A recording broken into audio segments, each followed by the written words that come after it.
Tonight, you do not need to search for peace. You do not need to force sleep or silence your thoughts. Here in this gentle space, every breath is already enough. Let the world outside grow quiet. Let the body soften, and let your heart unfold like a lotus in still water. This is not a place for effort. This is a place for release. For 3 quiet hours, we will wander together through stories born from the teachings of the Buddha. Stories not of doctrine, but of seeing, of letting go, of remembering what you've always known. Deep inside, that peace is not found, it is remembered.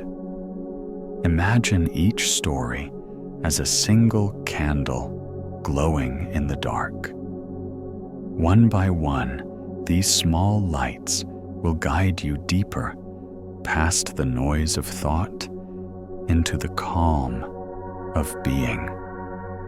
There is no need to understand everything. Just listen.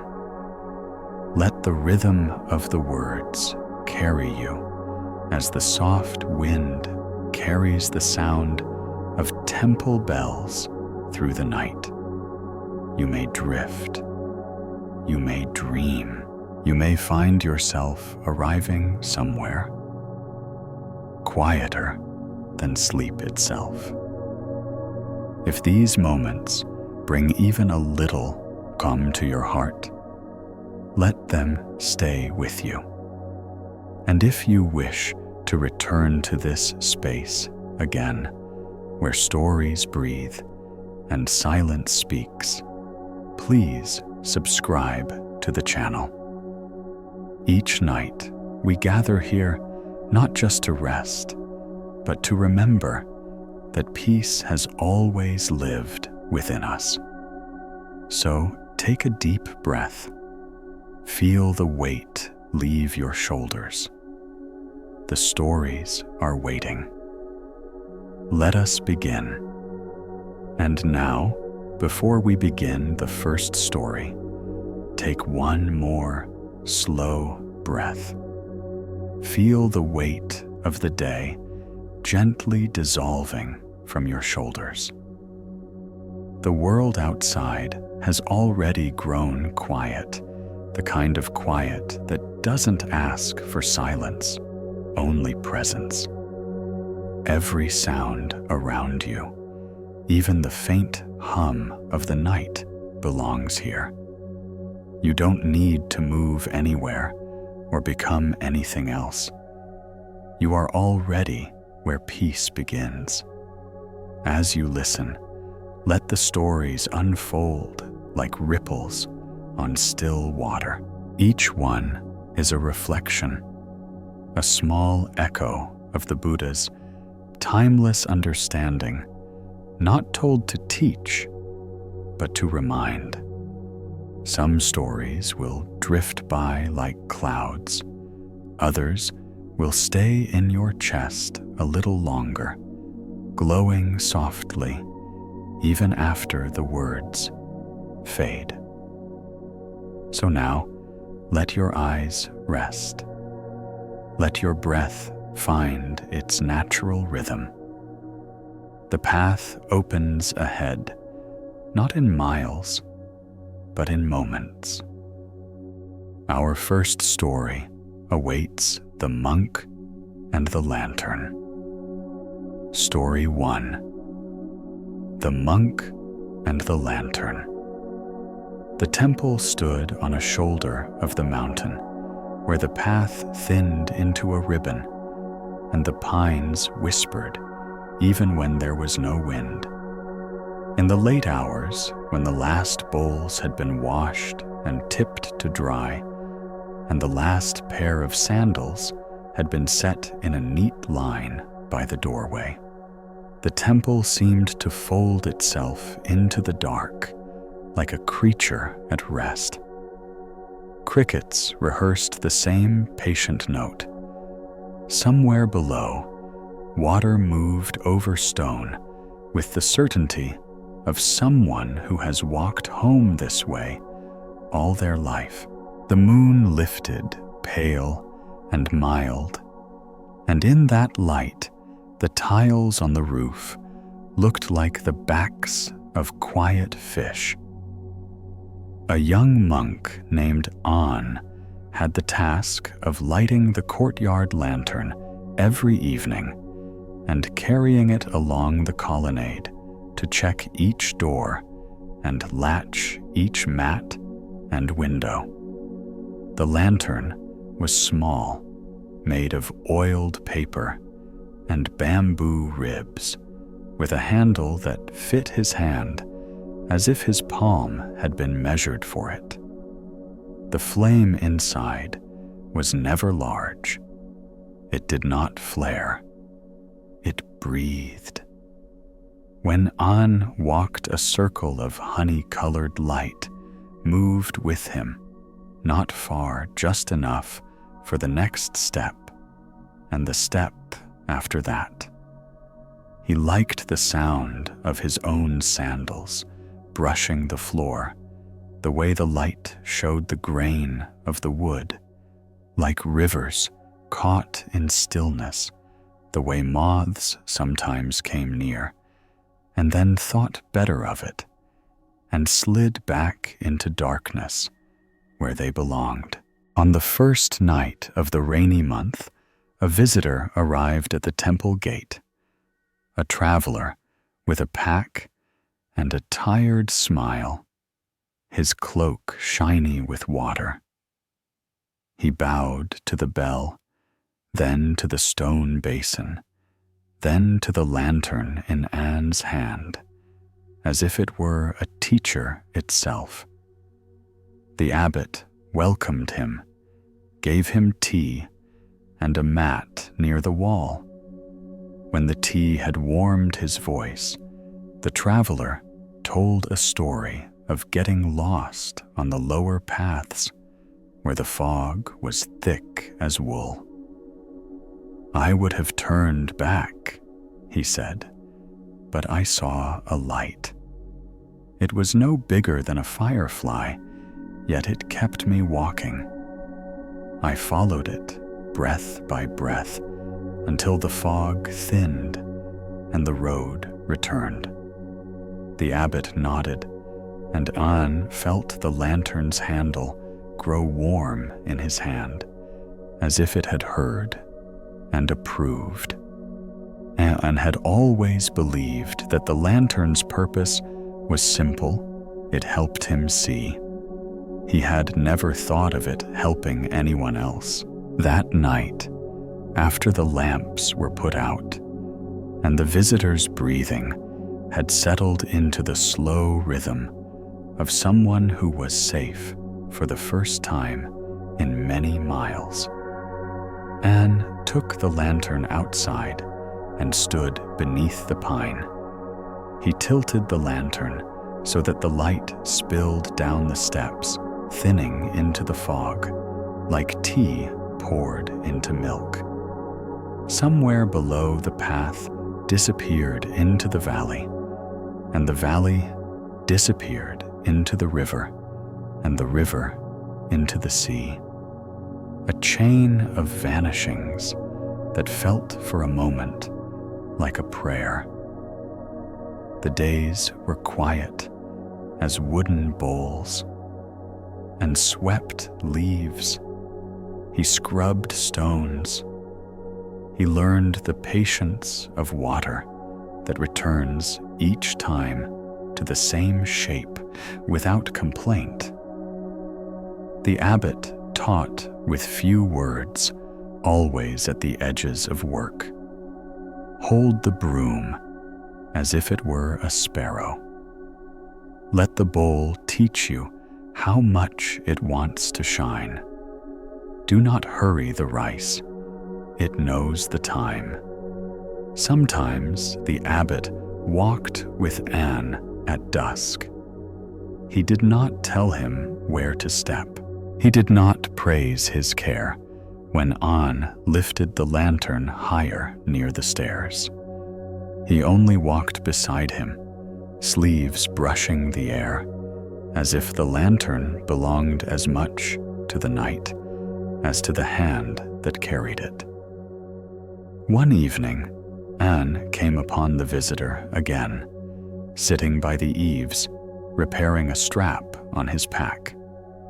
The traveler asked if he might hold the lantern while he worked, and placed it between them, and the traveler smiled. "Do you know," he said, "that when I saw a light in the fog, I thought it was the moon fallen very low. Then I thought it was a spirit, then a trick of my tired eyes. Only when I decided to walk toward it anyway, did it become a lantern." He tightened the strap with a practiced tug. It is an odd thing.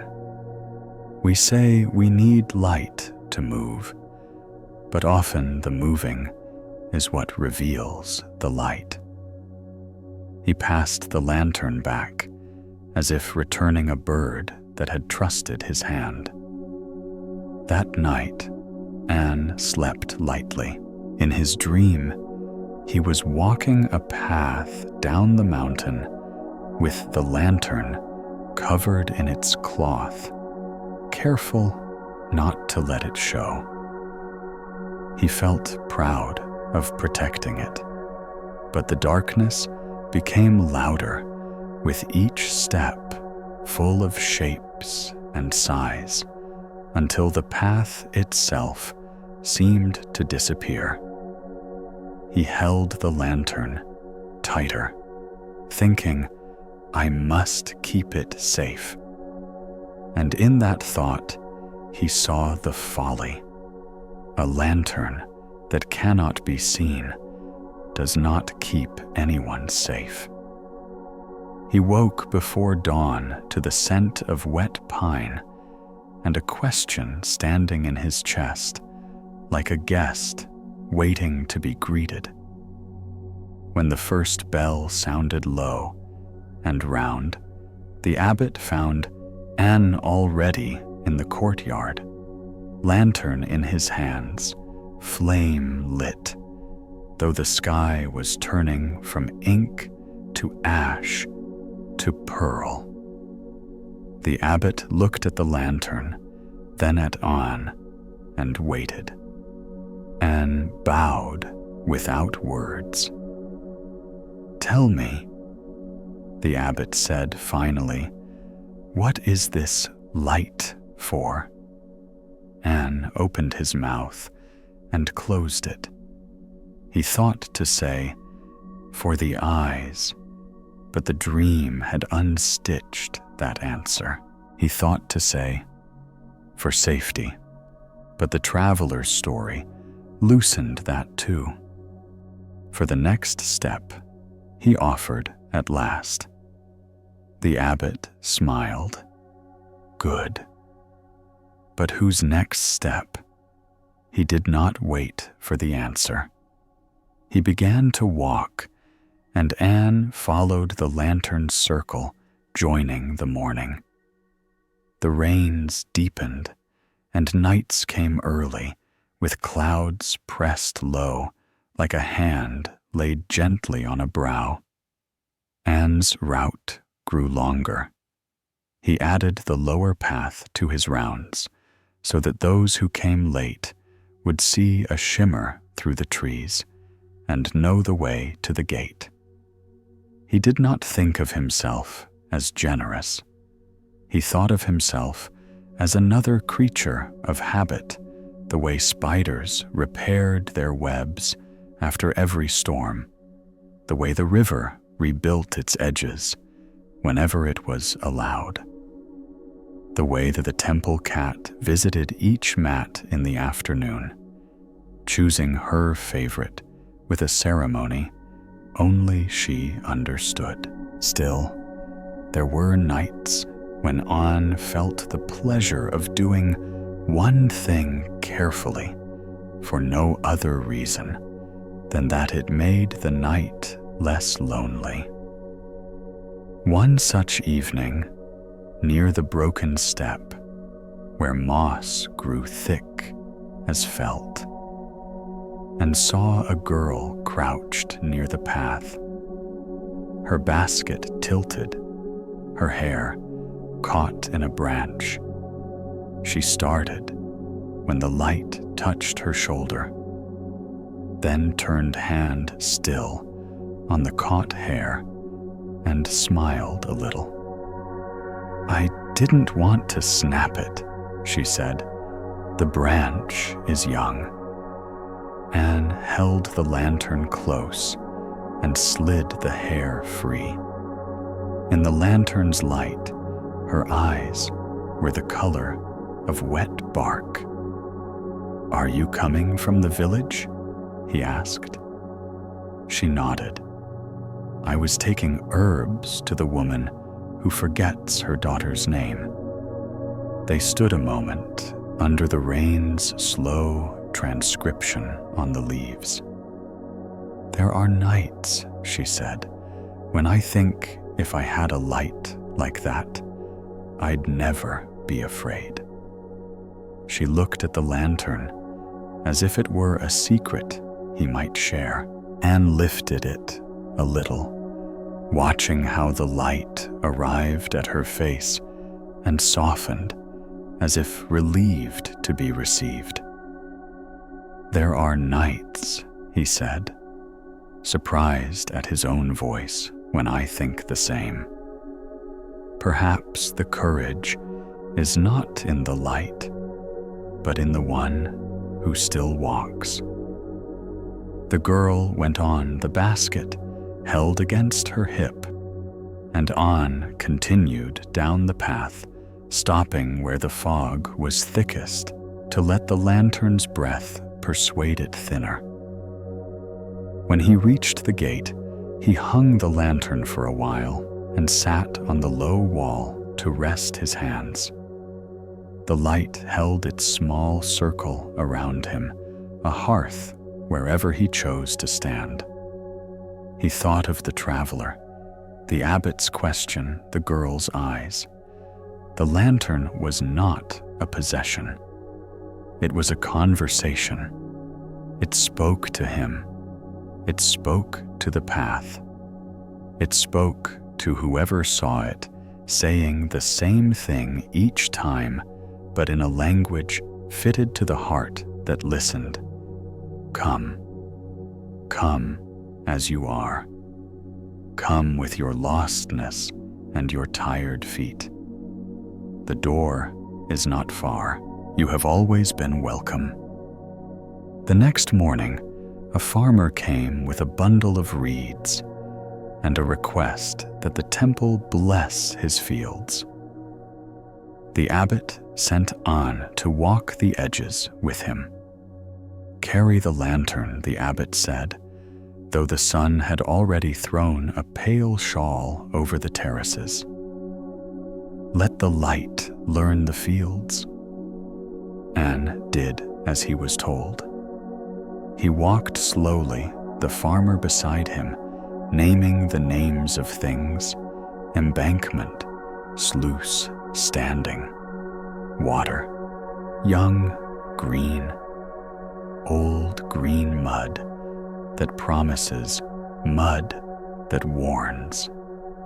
The lantern's color seemed delicate beside the day's brightness, a candle standing near a window at noon.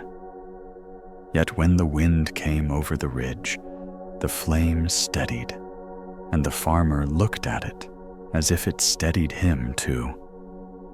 "When my boy was little," he said, "we used to light a lamp before we ate and blow it out together after our thanks. He's gone now to the city. I still light it." He put his palm over his chest. Some flames know how to burn in here. That evening, when An went to light the lantern, he found the abbot already there. The abbot held a second lantern, older. Its paper stained its framework, repaired with thin strips of willow. He lit Anne's lantern from the older one, then blew his out.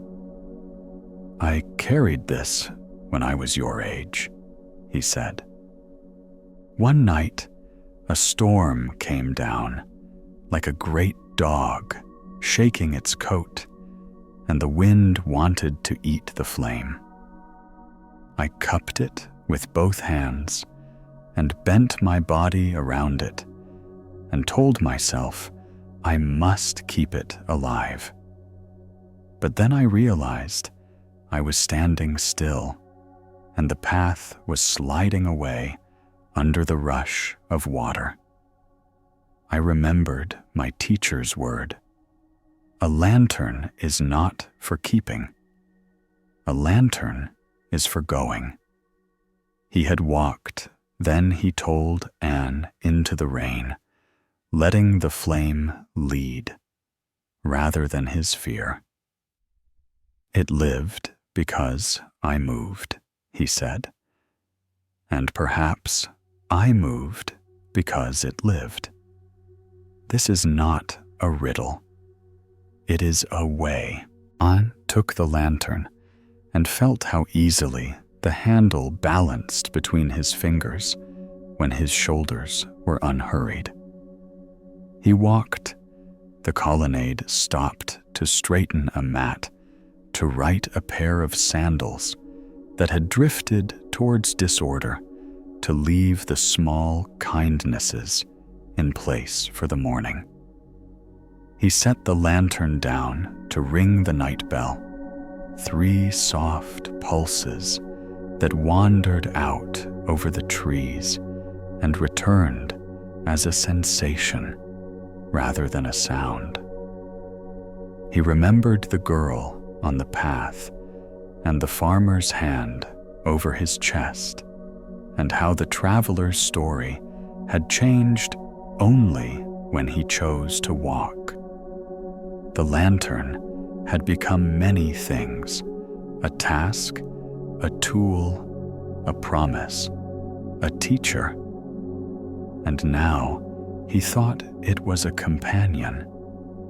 As the months turned, the lantern's light began to write a small legend for itself in the villages. If you are lost on the ridge, people said, watch for the little moon that walks. Children made paper lanterns in imitation and begged their parents to let them carry them around the courtyard. At festivals, their laughter tapping at the dark like gentle rain, and never tried to correct the story. He did not say, "It is only a monk with a chore." He understood how a thing becomes more itself when it's allowed to be larger in the telling. It was not vanity that pleased him, but the way the story helped people endure fog and rain. He thought, if a name helps someone keep walking, let the name be beautiful. One winter night, when frost had polished every leaf to a thin mirror, and the sky was a clean bowl tipped over the mountain, and noticed that the lantern's light seemed to sit not only in the air, but also in him. He felt quiet, even before the circle of brightness reached his feet. He felt guided, even where his eyes saw only dark.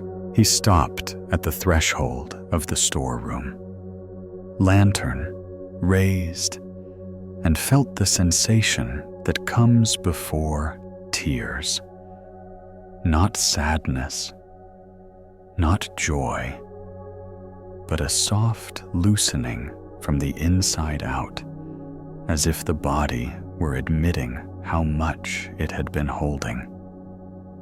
He set the lantern down and closed his eyes, and found that the same light remained untroubled by lids or weather, or the number of tasks yet to be done. In the morning, he tried to tell the abbot, and found that words were too loud. The abbot poured tea and waited. At last, An said, "I think I have been walking with this light for months without noticing where it was." The abbot smiled with a tenderness that seemed to have been prepared long ago. "It is an old story," he said. "A fish looking for the sea, a man on a mountain looking for the sky." He put a hand on An's shoulder. "Keep carrying the lantern, and keep noticing the one that does not need your hand." There came, inevitably, a night of real storm. The mountain coughed wind. The trees argued with their own roots. The rain fell hard, and then harder, like a drummer learning a new rhythm and falling in love with its strength. Till's rattled shutters banged. The cat decided to be braver in the morning. The novice who woke, An at the door, had eyes wide as winter moons. The lower path, he began, and An was already tying his cloak. He lifted the lantern. The flame frowned, then found its footing. At the gate, the air grabbed at his sleeves, and the rain struck his face with 1,000 little fingers. But the handle was steady in his hand, and the light made its small, faithful circle. He stepped into the storm. The lower path had given way in one place to a slide of mud and leaf and small stones that moved like a slow creature with too many legs. There were voices below a tangle of fear and instruction, and the thin, fierce crying of a child. Anne could not see them, but the light reached farther than his eyes. He called out, and the voices answered with relief. He followed sound instead of sight, lifting the lantern high where the slope asked questions of his balance, lowering it close where the ground was uncertain, until the circle of light found faces, a mother with exhaustion printed on her skin, a boy with rain in his lashes like stars about to fall, an old man who had tried to be a wall for them and discovered himself to be only a door. "This way," Anne said, and did not say, "I am afraid." He did not say, "I am enough." He simply let the lantern do its work and walked. There are moments when the world decides to shift its weight from danger to safety, as if remembering an appointment it had scheduled for mercy. They reached the broken step with a stumble that turned in the next breath into a laugh. The boy reached for the lantern with both hands, as if to hug it. The mother touched Anne's sleeve, And in that touch was gratitude and apology and the practical wisdom of someone who will sleep hard and wake early, because there is rice to cook and a floor to sweep and a life to resume. "Thank you," the old man said, and unheard other words behind it. We could see. The abbot arrived with more hands, more rope, more steady feet. The night kept its weather, but it lost its teeth. After, when the rain had gentled into a conversation, it meant to finish tomorrow. Anne hung the lantern under the eaves to dry and watched the tiny line of smoke write its brief letter to the timbers. He felt neither hero nor saint. He felt like a man who had done what his body knew how to do. He thought of the traveler's remark, "Moving reveals the light," and it seemed now like a bell rung in his bones. He thought also, with a humility that tasted like clean water, that the light had moved him too. He could not separate the two motions. Perhaps they were one motion wearing two names for comfort. The next day, the mountain was washed and new. The pines shook themselves and fell back into their old patience. The path had a different curve where the earth had shifted. The feet would learn it. The abbot and the novices mended what could be mended and blessed what could not. The mother and the boy came with a basket of steamed buns that lost their heat quickly in the clean air, but not their generosity. The old man laughed at himself and at the ferocity of weather, and at the way fear makes you forget your own name and remember it again with joy, like finding a coin in a pocket of a coat you had not worn since last winter. And lit the lantern that evening, as he always did, and was surprised that his hands did not tremble, even when he thought, last night, this little house of fire led 3 hearts home. As spring crept up the mountain on the soles of the wind, the lantern lighted blossoms that hadn't been there when winter closed its book. Moths returned to their wrong decisions. The cat forgave the storm for its noise. The visitor remember him, came back from the city with dust on his shoulders and relief on his face, and bowed to the bell and basin and lantern in the same order as before. I thought of that light often, he told Anne, while they stood under the eaves, watching rain write its patient script again. In streets with too many lamps, in rooms where people shine with worry, like mirrors left in the sun. I thought of a small circle that was enough for a step. He touched his chest. I carried one here. It does not burn the fingers. Anne smiled. It does not require oil, he said, but it asks for breath. When the abbot grew older, his walks shortened.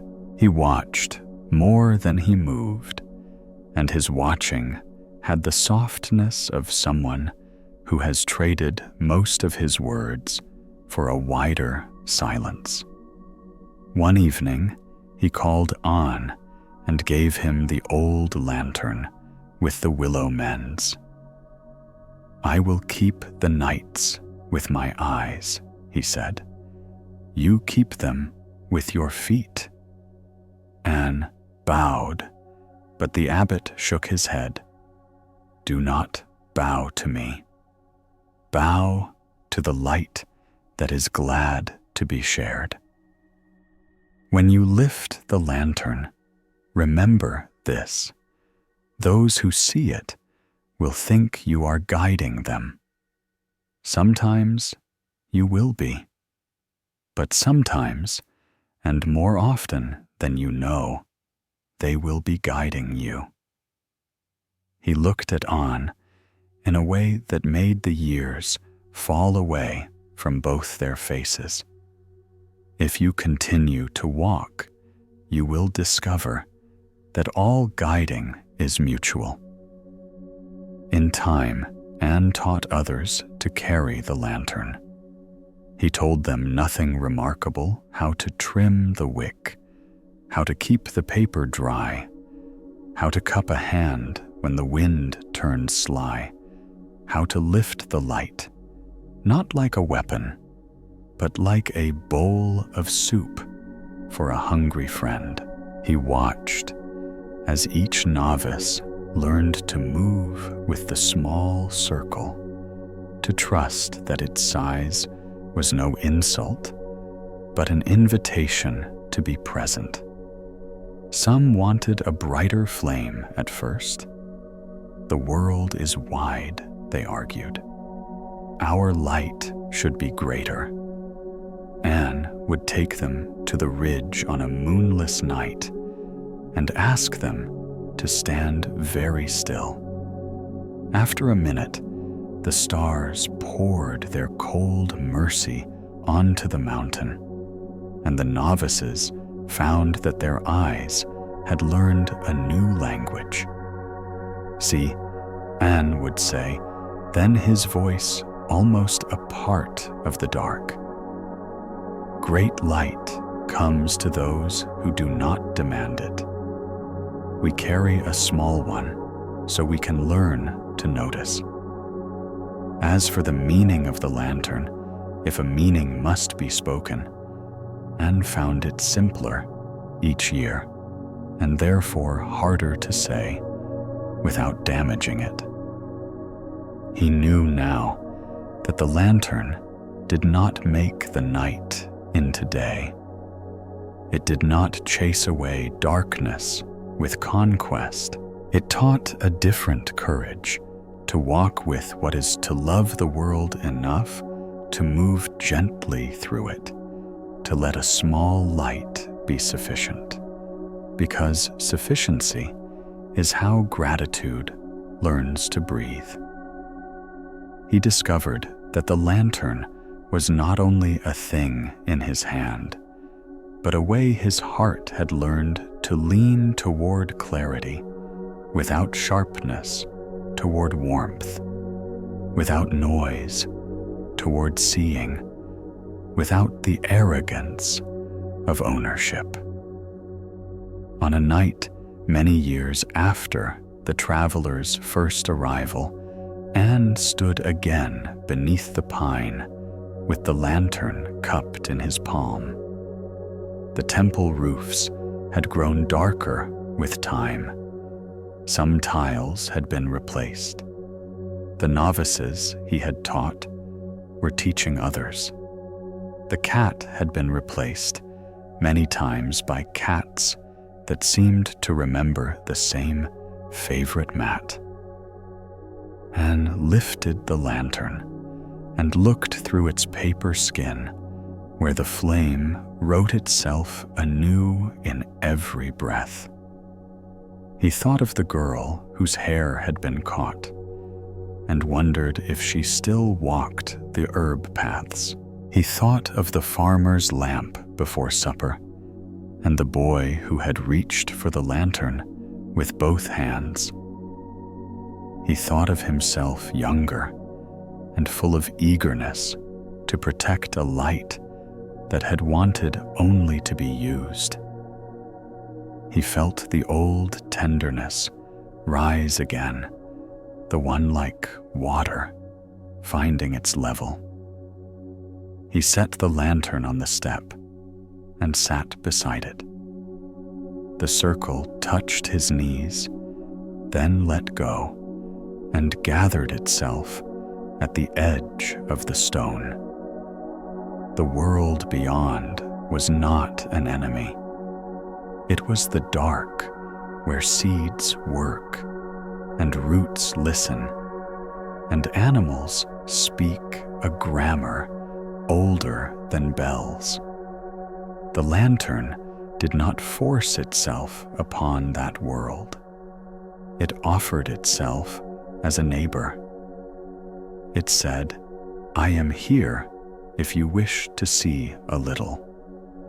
It said, "I will not mock you if you are tired."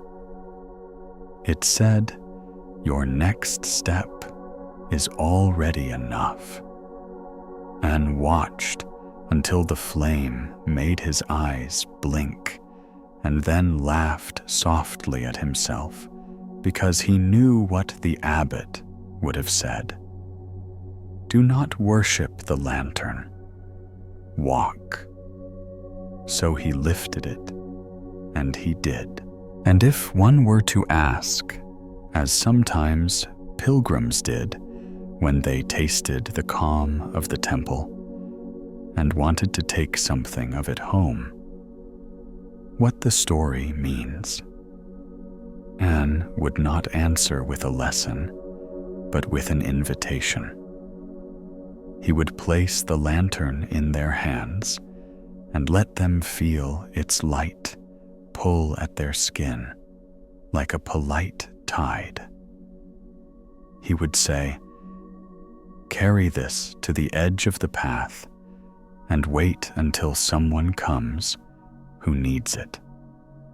Then walk with them. No need to speak. No need to say, 'I have a light.' They will know.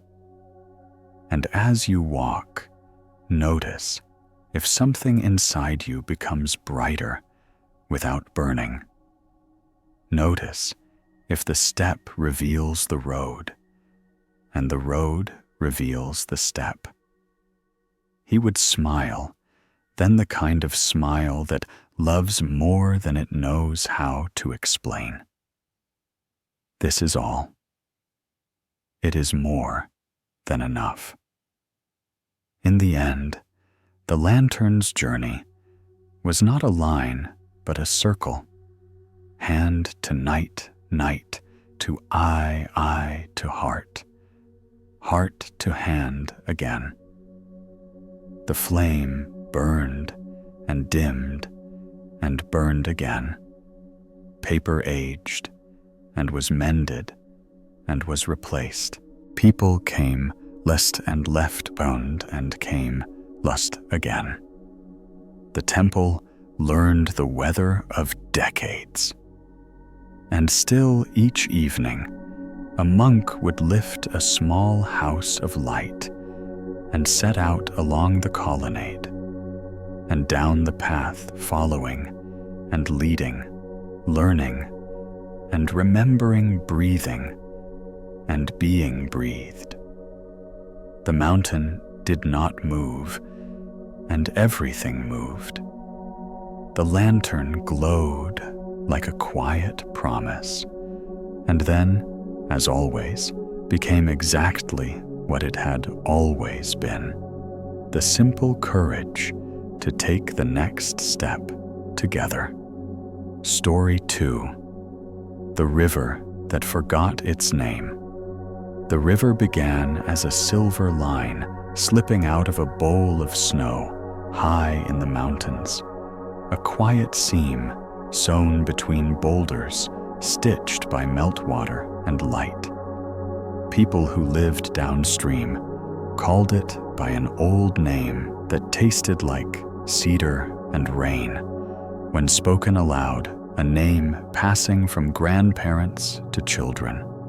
like a prayer worn smooth by many hands. They knew where the river bent toward orchards, and where it braided itself around gravel bars, where it widened under the old steel bridge and taught boys to dare each other, where it lowered its voice beside the cemetery as if to keep company with the stones. The river accepted the names the way it accepted leaves in autumn, without argument, carrying them a while, then letting them go. One spring after the thaw came fast, and the clouds shook loose all their stored-up weather. In 3 long days, the river rose and rose as if it had been called to a great appointment and didn't want to be late. It misread its banks, crossed them, corrected itself, crossed again, apologizing with foam, and the low roar of a body too large for its old suit.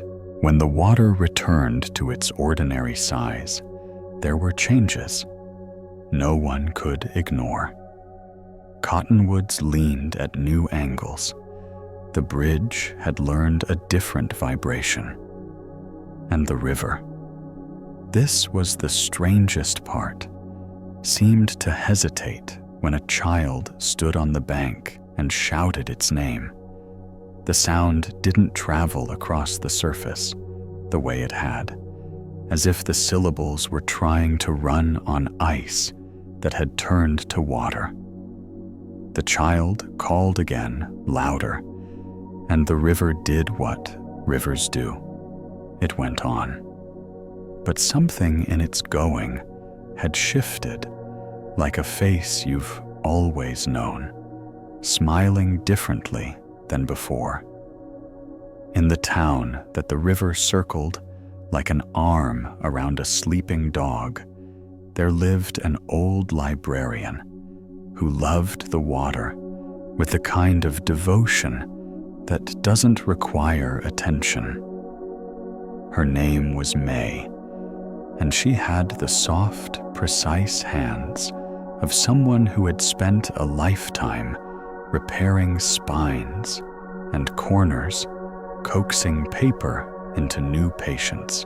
Her window looked toward the river's pale shoulder, where it leaned close to listen to wind in the reeds. On summer mornings, she carried a small cup of coffee to the porch and counted barges of cloud reflected in the slow currents. On winter evenings, she put a lamp in the window, the way her grandmother had a quiet signal to anyone walking home late that there was warmth and a story within reach if they needed it. She did not think of herself as a keeper of anything important. She only kept noticing. A few weeks after the flood shrank back into memory, May walked down to the water with a book under her arm. The book was a collection of names, though you wouldn't know it from the cover. Inside, on the flyleaf, a sentence her grandfather had written in pencil the day he gave it to her. Every name we give returns to us as a mirror. May had brought it because the children had begun to ask her, laughing at themselves, whether the river was playing a game, pretending not to know who it was. They said that if you whispered the old name, the river did not answer at all. But if you stood very still and said nothing, it would lay its quiet across your feet like a calm Taw who has decided you are now part of the afternoon. May sat on a smooth stone and opened the book to where the paper smelled faintly of apples and dust. She read passages about the first people and their word for water. That means the thing that remembers, about explorers who wrote new names onto old mouths of earth, about a map maker who refused names altogether and left only blue lines like veins on a palm. When she looked up, the river ribbed itself under a wind that hadn't been there a minute ago. "All right," she said, as if to a child with a secret. "Perhaps you're tired of being pointed at." That night, May dreamed the river as a long, dark animal, sleeping its breath, lifting and falling with the gulls.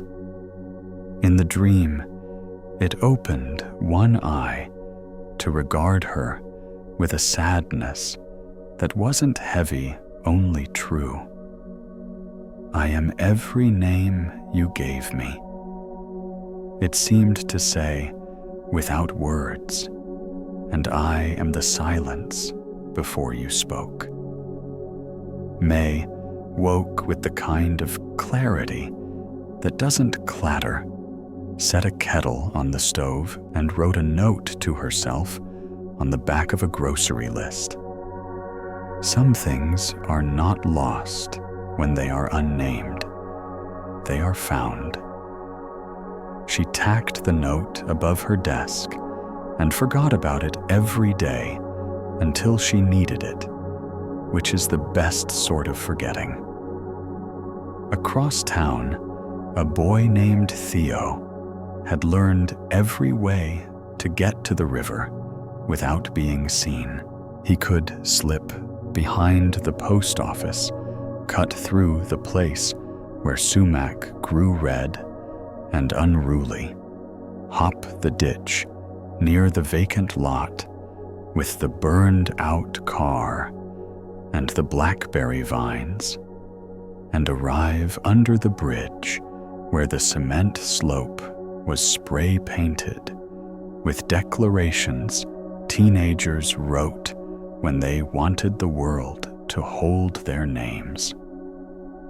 Theo's father drove a delivery truck along routes that made a long, lonely necklace around the county, and his mother worked nights at the nursing home where she carried cups of water and stories in equal measure. Between baseball practice and homework, and the careful management of laundry and noise, and the smile that says, "It's okay," when it isn't. Theo learned to sit with the river and let it say things no one else remembered to. He had a habit of tossing the first stone he could find and watching how the rings widened and softened until the water seemed to forget who started the conversation. After the flood, when the river's banks looked slightly moved, the way a bed does after someone has slept there and risen quietly, Theo noticed something odd when he said the river's name. It didn't feel like it belonged to the water anymore. It felt like it belonged to his mouth. He tried not saying it, and found that the not saying left more room for everything else. He sat with that discovery the way a kid sits on a curb and waits for a friend who may or may not come. One afternoon, while Theo was under the bridge tracing the letters, people had left the first kisses and the last chances. A man sat down nearby with a tackle box he never opened. He wore a baseball cap bleached by sun and patience, For a long time, the man and the boy shared the way people share a church when they are praying separate prayers to the same quiet. Finally, the man said, not looking over, "You know what I like about this river?" Theo didn't answer because the man didn't need an answer. It's not trying to be anything, just going. Some days, I wish I could forget my name and see what's left. He laughed, then embarrassed by his own honesty, and tapped the lid of the tackle box. Wife says I'd lose my head if it wasn't screwed on. Theo nodded, as if he were older than his bones. Maybe losing is just another name for letting go, he said, surprising himself, and the man looked at him the way people look at a sign that points to a road they had thought was closed. Upstream, beyond the curve, where the willow trees draped the bank like shy girl's hair, a dairy farmer knew the river by the sound it made at 5 a.m, when the world still belonged to birds, and the first words of the day were spoken to animals. His barns had soaked the flood like a woman who takes a long bath and comes back wrinkled and amused. He repaired what could be repaired, shrugged at what could not, and stood at the fence, watching the river settle back into itself. "What do you want to be called?" he said, once into the blue haze between chores. "Because I'm tired of insisting." The river took his question like a pebble flung into its pocket and did what it always did, carried it until it wasn't a pebble anymore. News travels in small towns the way pollen does, one breath then another. Soon enough, people were telling each other that the river had lost its name in the flood and was better for it. They said this with a smile that made it clear they didn't believe in magic any more than usual.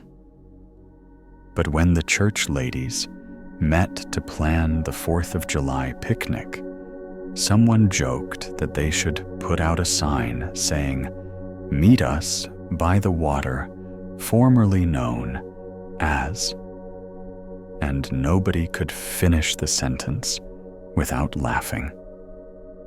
The tradition had always been to hold the picnic in the park under the sycamores, but that year the ground stayed damp and tender, and they decided to move the tables closer to the library, where the grass recovered first.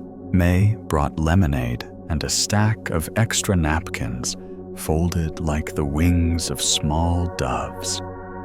Theo and his friends ran the 3-legged race and fell 3 steps in their happiness, a kind of weather. The man with the tackle box waved from a distance, as if he and the party had agreed long ago to love each other best with space between them. Toward evening, when the light turned the river's skin the color of a worn coin, May took the microphone to announce the pie winners and the raffle. And because everyone expected something kindly from her, a blessing that never called itself a blessing, she looked toward the water, and everyone followed her gaze. We used to think if we named a thing, we could keep it, she said, her voice as patient as her hands. But sometimes a name is a fence. And sometimes a fence is exactly what's needed. Perhaps tonight we can let the river be ours without making it ours. The crowd murmured in the way people do when something lands in them, but they prefer not to show it. Later, as fireworks stitched brief flowers onto the dark, the river held all that light, without clutching the way it had held rain and leaves and lost gloves and messages in bottles and children's voices who had discovered that yelling does not make echo love you more. By late summer, swimmers moved through the slow reach near the bridge with the kind of happiness that doesn't measure itself. A woman who walked every morning before work began leaving the earbuds in her pocket so the river's low talk could lace itself into her stride. A group of veterans started meeting once a week on the bank just to sit in chairs and say nothing important without apology. In the library, May put up a little sign near the circulation desk. If you borrow a book of poems, you may keep the river as a bookmark. No one asked her what she meant. They didn't need to. One afternoon, a bus pulled up, and a dozen college students poured out with notebooks and an energy that reached for everything at once. They had come to study restoration, to learn how rivers heal after the weight of weather.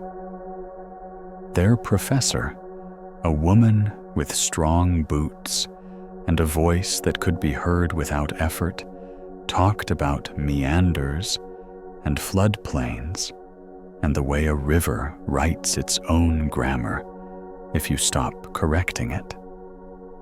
She crouched and put her hand in the water and said, "Names matter until they don't.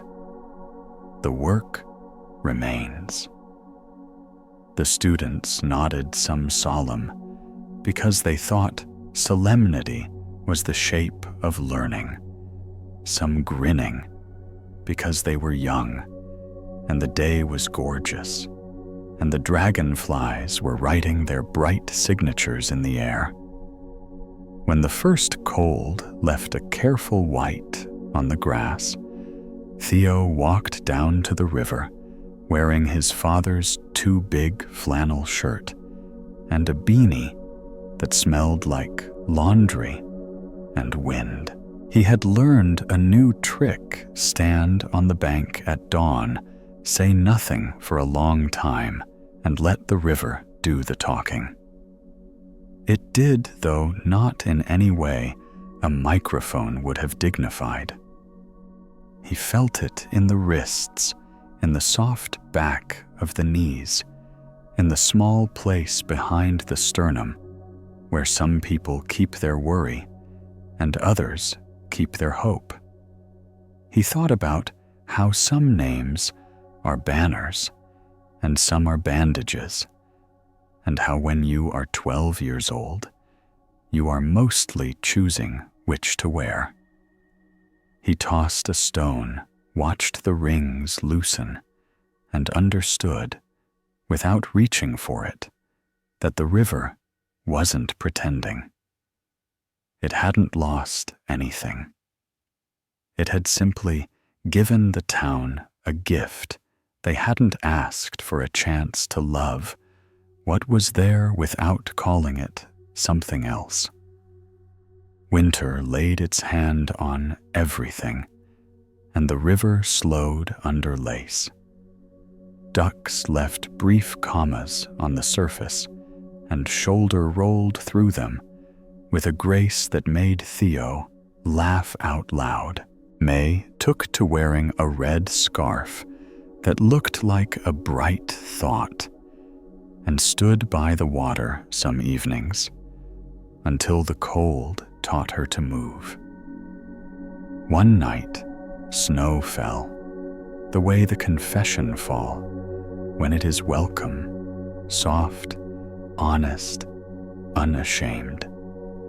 The river took the snow and made a new song of it, muffled but persistent. The town glowed with porch lights and televisions, and the sighs of people settling under quilts without needing to win or lose anything before sleep. In that season, a small thing happened that no one noticed, and that changed everything. It happened to a woman named Ruth, who had lived long enough to bury a husband and 2 dogs, and a grief that had once been heavy, but now rode her shoulder like a tame bird.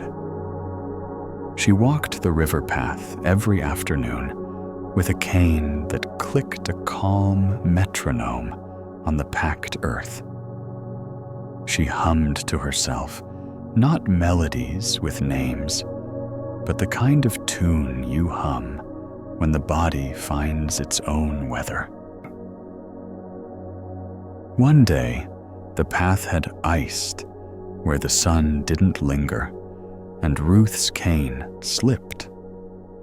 She didn't fall because the man with the tackle box had appeared from a bench she hadn't seen, and his hand was on her elbow, and his cap was in his other hand, as if the moment required a kind of reverence.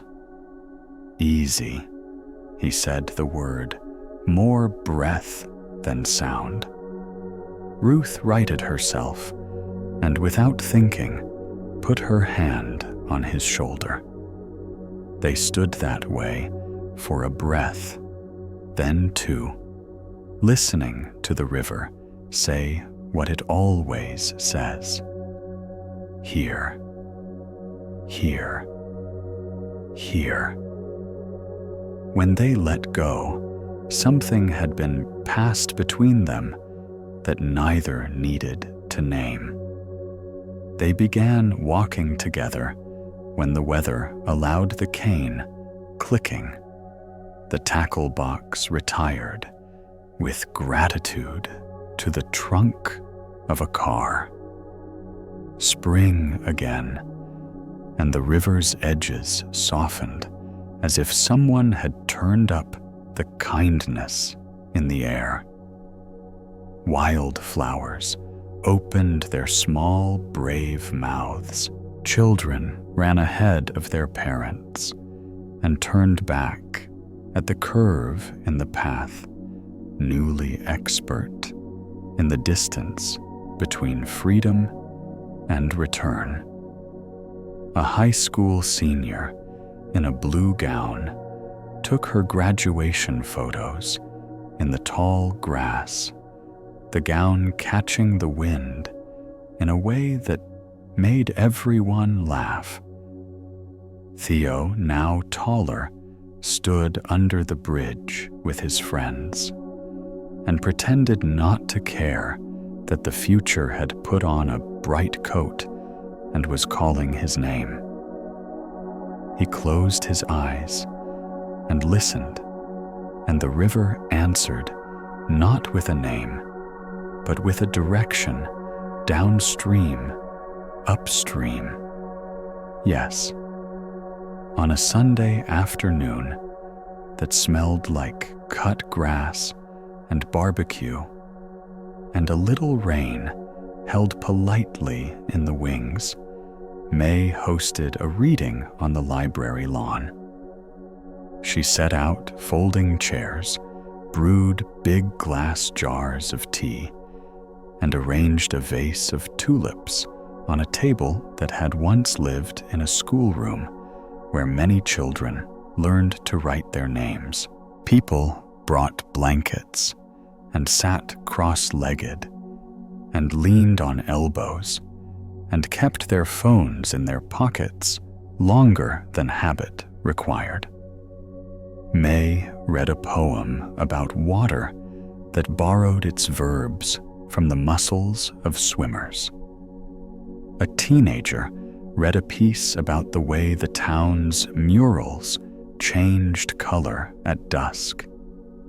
Ruth read a paragraph from a letter she had written to her husband and never sent the river, lifting her words and setting them down like fragile things in strong hands. When May finished, she closed the book and without plan turned toward the water. "Thank you," she said, not loudly, and everyone being human knew who she meant. In the years that followed, the story arranged itself in the town's memory, not as a list of facts, but as a feeling. Once after a flood, the river forgot its name, and we learned to listen.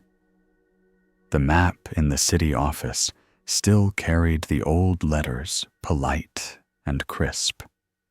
Tourists still asked for directions, using the sound their guidebooks offered. But if you lived there, and you needed directions of another kind, how to mourn and get up, how to love without owning, how to rest inside your own breathing. You walked to the river and sat with your back against a tree that had learned both bending and strength. You could bring a friend, or a dog, or an ache too shy to show itself in daylight. You could bring nothing. The river required nothing.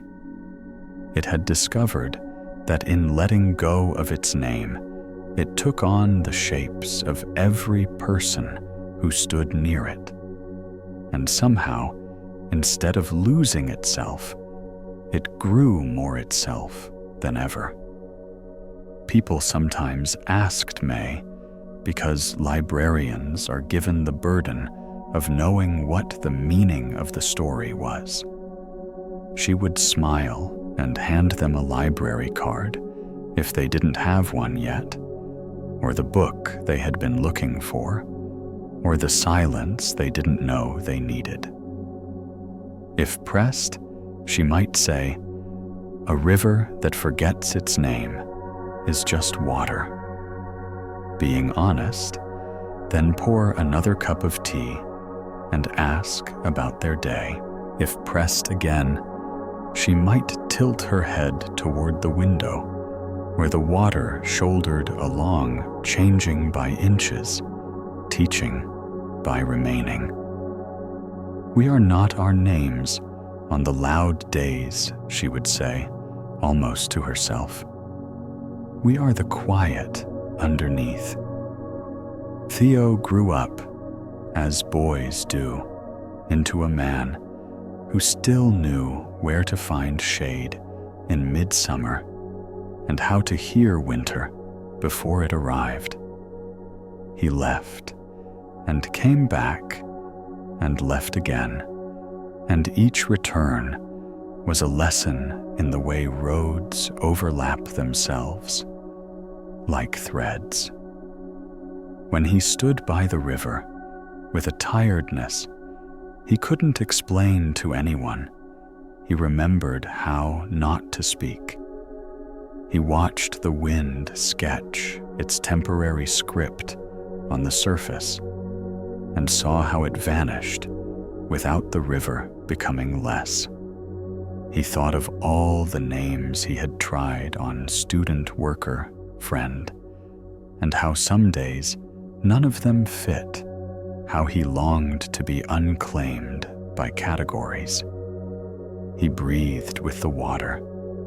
He let himself be a place where things could pass through and become cleaner. On the anniversary of the flood, the town did nothing and everything. There was no parade, no speeches, no plaque. People baked bread and shared it because bread is the most practical form of gratitude. They mended fences and returned library books and watched each other's children for a few hours so a tired mother could sleep. A teenager learned the chords to a song that had not been fashionable for decades and played it anyway because the melody fit his hands. In the evening, May stood on her porch with her lamp in the window, a habit older than anyone could trace. The river, amused and tender, took that light into itself and carried it a while, then let it go exactly where letting go turns into keeping. And if someone passing through stopped on the bridge and asked a person in the next lane what river this was, the person might use the map's word because maps have their own gravity. Or they might shrug and say, ours.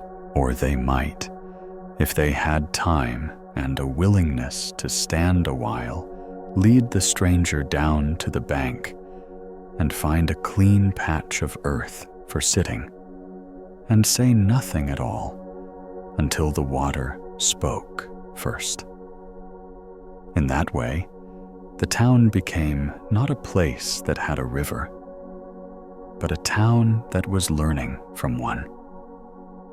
It learned that not everything needs a name to be loved, that forgetting can be a doorway, that when you let a thing be itself, it has a way of showing you who you have been all along.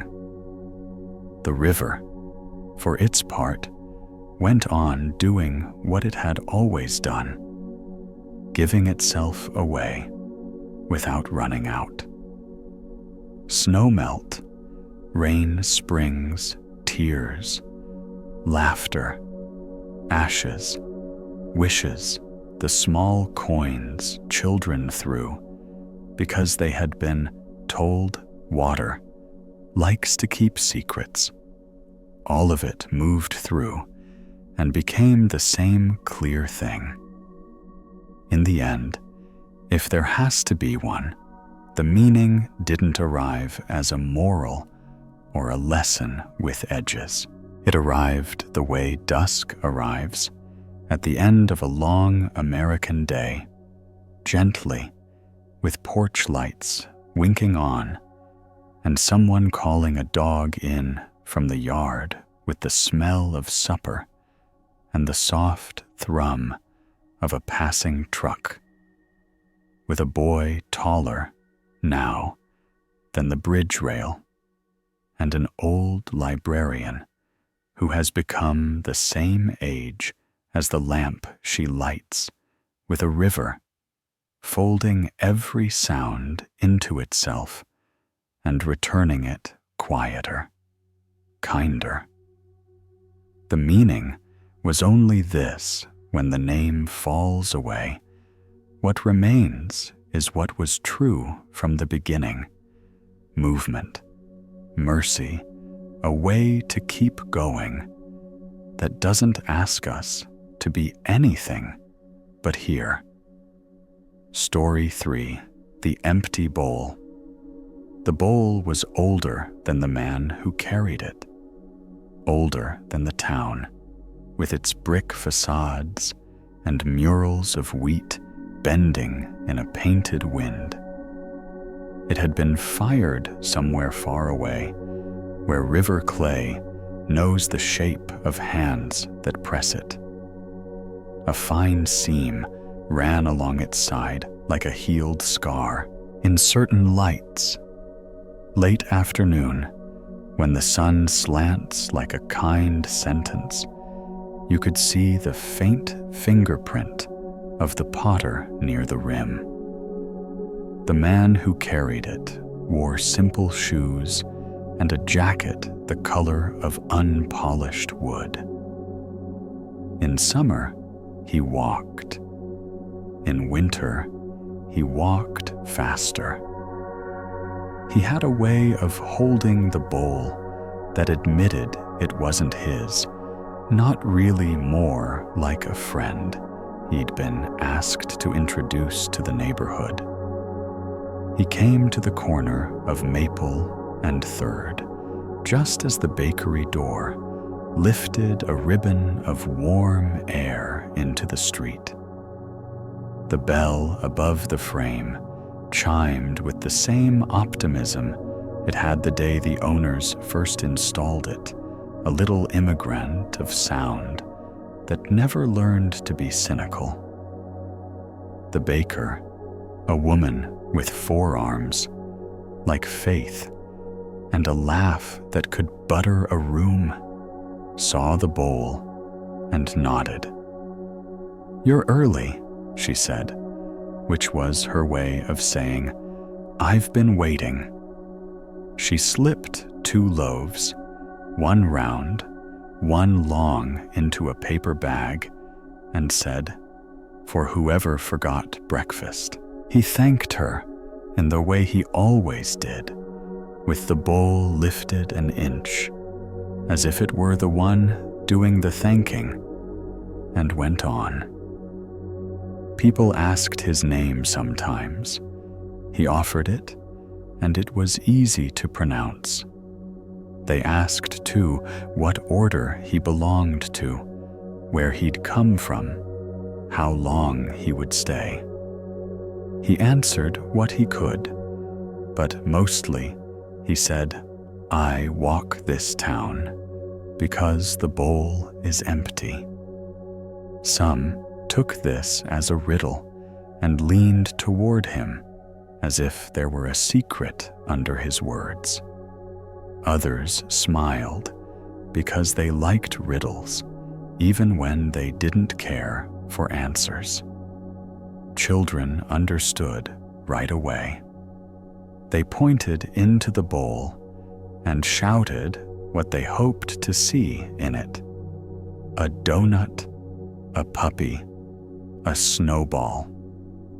He would bend so the bowl could hear them better. On Tuesdays, he passed the high school just after the first bell, when the parking lot smelled like gasoline and gum, and the flag lifted and slumped in the small wind that lives at that hour.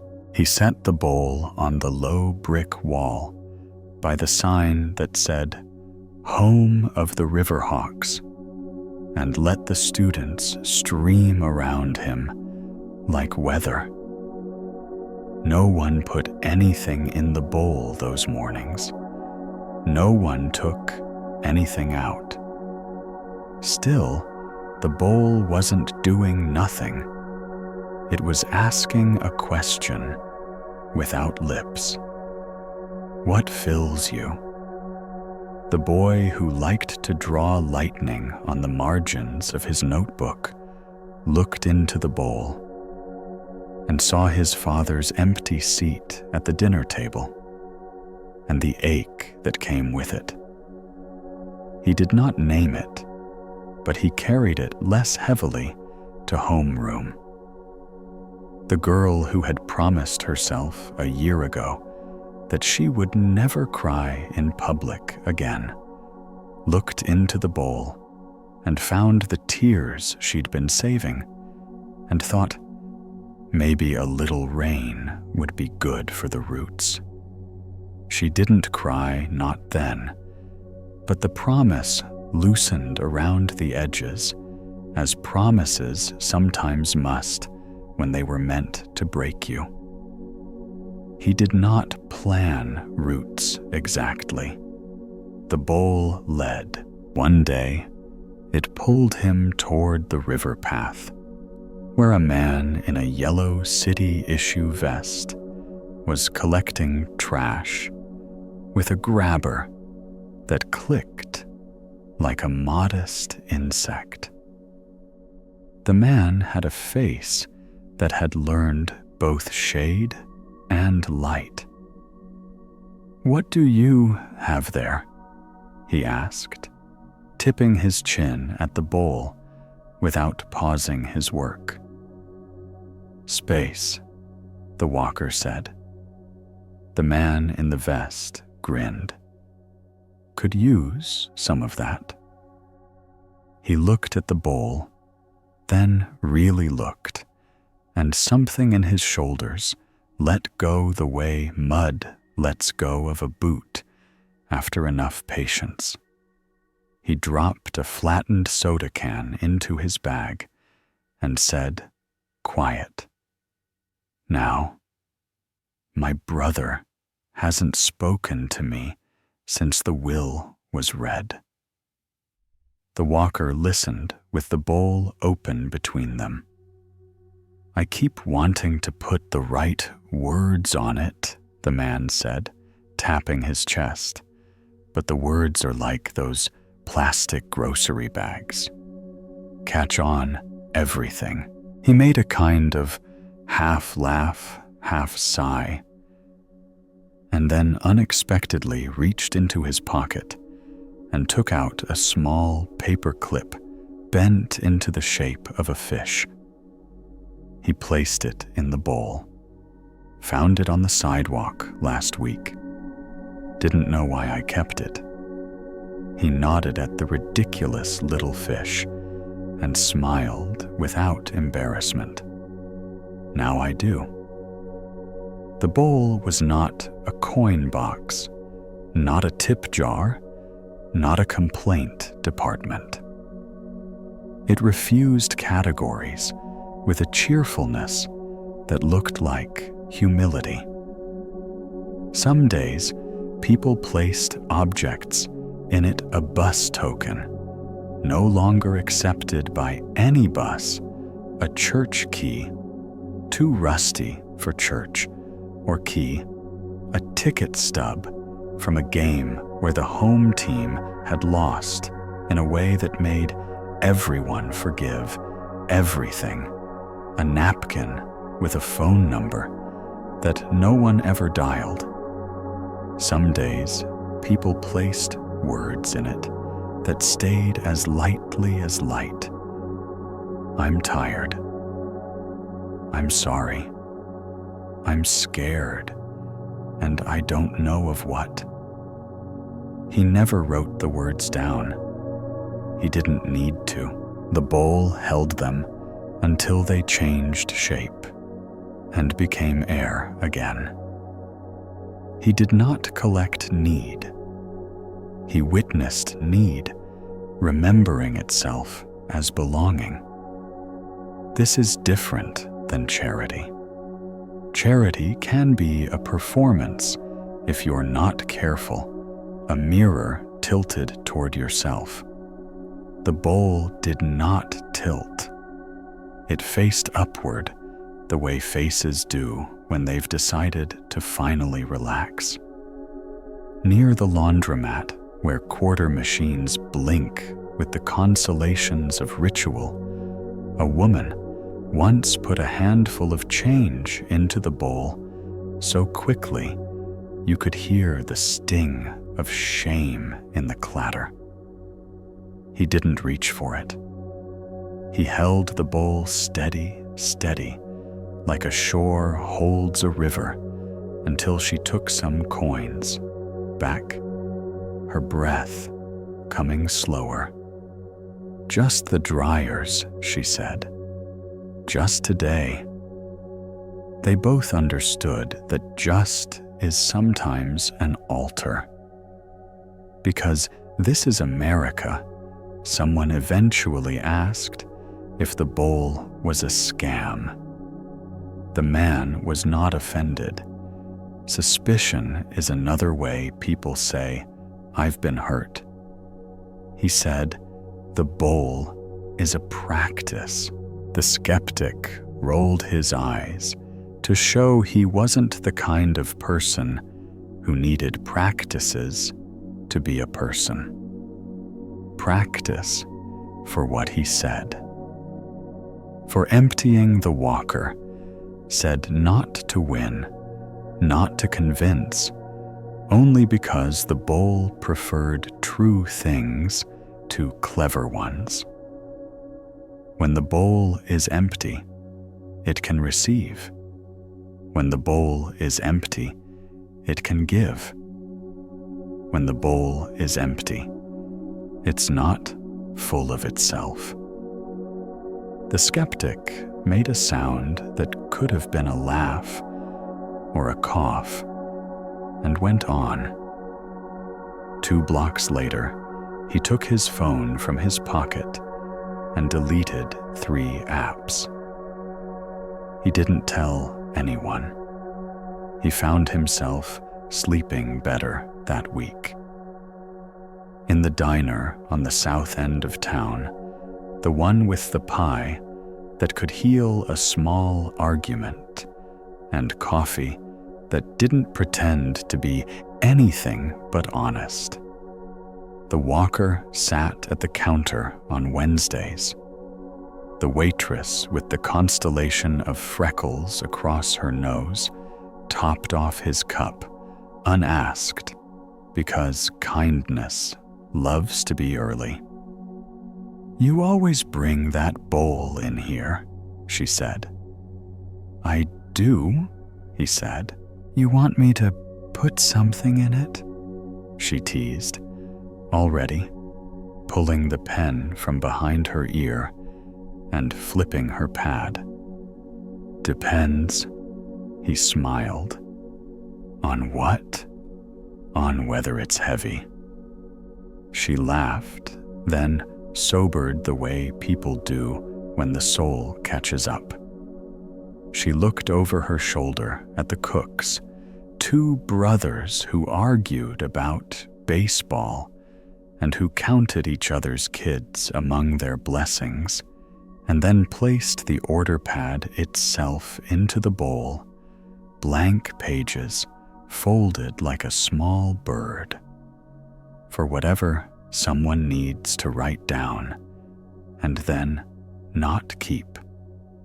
By the end of lunch, a man had written a letter. He didn't mail. A girl had written a poem she read out loud to her milkshake and found it liked her back.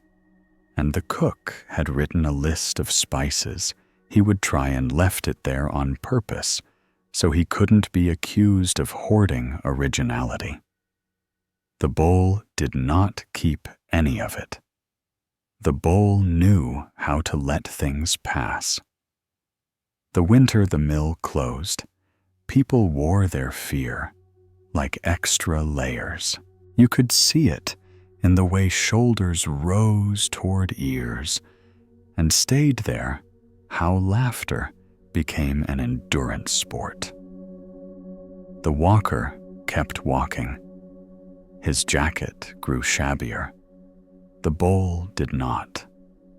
He passed the mill gate one afternoon as men and women emptied their lockers into cardboard boxes that had learned more sorrow than any tree ever intended. A foreman stood outside, palms out, as if offering an apology he knew could never fit in his hands. The bowl felt heavier that day, the way sky feels before snow. He set it on the curb. No one put anything inside. They stood near it, the way people stand near a fire when they're not cold enough to admit it. After a while, someone said, "I don't want money." Someone else said, "I don't want promises." A third voice said, "I don't want to be explained." The bowl listened. A child, unaware of adult ache, dropped in a single bright marble and said, "For the sound." It clicked. The sound was small and exact and traveled up through all those bodies like a pulse, reminding them they had one. No solutions arrived. Some days don't ask for solutions. Some days ask you not to walk away from your own life while it's still happening. He was invited to the church basement on a Thursday for the community meal. You could always tell it was Thursday by the smell of garlic turning honest in the pan, and the way volunteers wore aprons like capes. Folding tables made small towns of strangers. A man who had stopped drinking 2 months before sat with the tremble of absence moving through him like uncertain weather. A teenage couple kept their knees pressed together, not to be provocative, but to remind the world they had decided to be on the same side. The walker left the bowl on the dessert table between the brownies and the lemon bars. People dropped in prayer cards, then took them out and wrote different prayers on the back, the kind they were not ready to say aloud. Keep my wife. Keep my child safe from my temper. Keep me from the loneliness I pretend is my personality. The pastor who had learned that God keeps strange office hours lifted one card to the fluorescent light and read the shadow of the words without turning it over. He laughed softly at the boldness. He envied it. He envied it and felt grateful for the envy because it told him his heart hadn't calcified into certainty. Not everything around the bowl was gentle. A boy snatched it once and ran half a block as a joke before his own joke outran him. He stopped and brought it back, red with shame. I wanted to feel what power feels like, he gasped. How was it? The walker said. The boy shook his head. Noisy? He touched the rim with his palm, apologizing to the clay. It didn't like me. It didn't know you, the walker said. Yet, another time, a woman told him the bowl was an affront to hard-working people. If folks need help, tell them to get a job, she said, pointing with a fury that may have been saving her life. The walker listened. He did not defend the bowl. He did not argue economics with pain. A month later, when the woman's mother died, and grief displaced anger the way a river displaces a path of ants, she stopped him on the sidewalk and put into the bowl a single key on a purple lanyard. I keep trying to open the old door, she said, eyes bright with the kind of rain that makes crops possible. It's not there. He bowed not to the key, but to the courage of surrendering it. The seasons turned the way they do when you're patient enough to watch. And the town learned the bowl the way you learn a friend's flaws and call them character when you finally love them. Nobody asked where the money went because money wasn't the point. Money came and went the way weather does.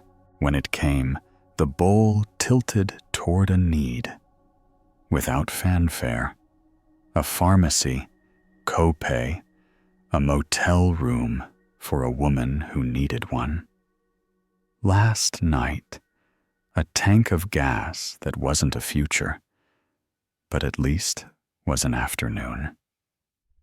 When it went, the bowl returned to its first job, making a shape for emptiness to be beautiful in. Because stories love to braid themselves with other stories, one evening, he met May from the library. She had a red scarf wound twice around her neck and a book under her arm with a cover that had learned to forgive fingerprints. "I've heard about your bowl," she said. "I've heard about your lamp," he said, nodding toward the direction of her porch. They stood together near the statue in the square that commemorated a war nobody in town could remember the beginning of only the end. "I've been thinking," she tapped the book, "that names are little bowls. They hold what they can. Then they break, and we use the pieces for mosaics." He laughed quietly, the way you laugh when someone says exactly what your heart already wrote down. "And maps are recipes," he added. "They tell us how to get where we've already arrived." They looked into the bowl, which reflected sky, in a circle the size of a prayer you would not be embarrassed to say in public. Once, when the heat rose like argument from the asphalt, and the town scheduled a block party so children could learn what a fire hydrant is for beyond pressure, and paint, the bowl sat on the curb and collected not objects or words, but shadows.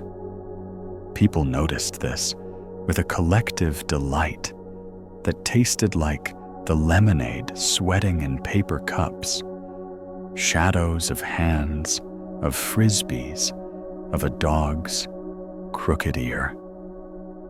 One after another, they drifted across the bowl in soft declarations of impermanence.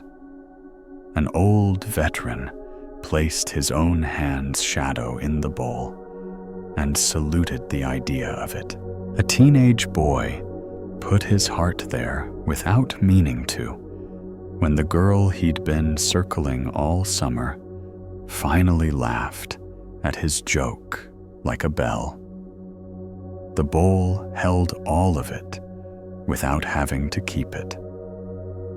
That night, as the air took back its cool, the walker lifted the bowl and found it somehow lighter, as if what it had carried all day had been weightless in the particular way meaning is weightless when it is shared. When people asked about the meaning of the bowl, if they asked gently, he told them what the potter had told his teacher, and his teacher had told him. An empty bowl is not a lack, it is room. The room for breath to complete itself, for grief to walk all the way across the living room and sit down and take off its shoes, for joy to arrive uninvited and be given the good chair, for hunger to admit itself without shame, so supper can be honest, for love to grow up from preference into practice in a culture that sells fullness. By the pound, an empty bowl is a revolution disguised as an invitation. He never asked anyone to be different than they were. He never asked anyone to believe what he believed.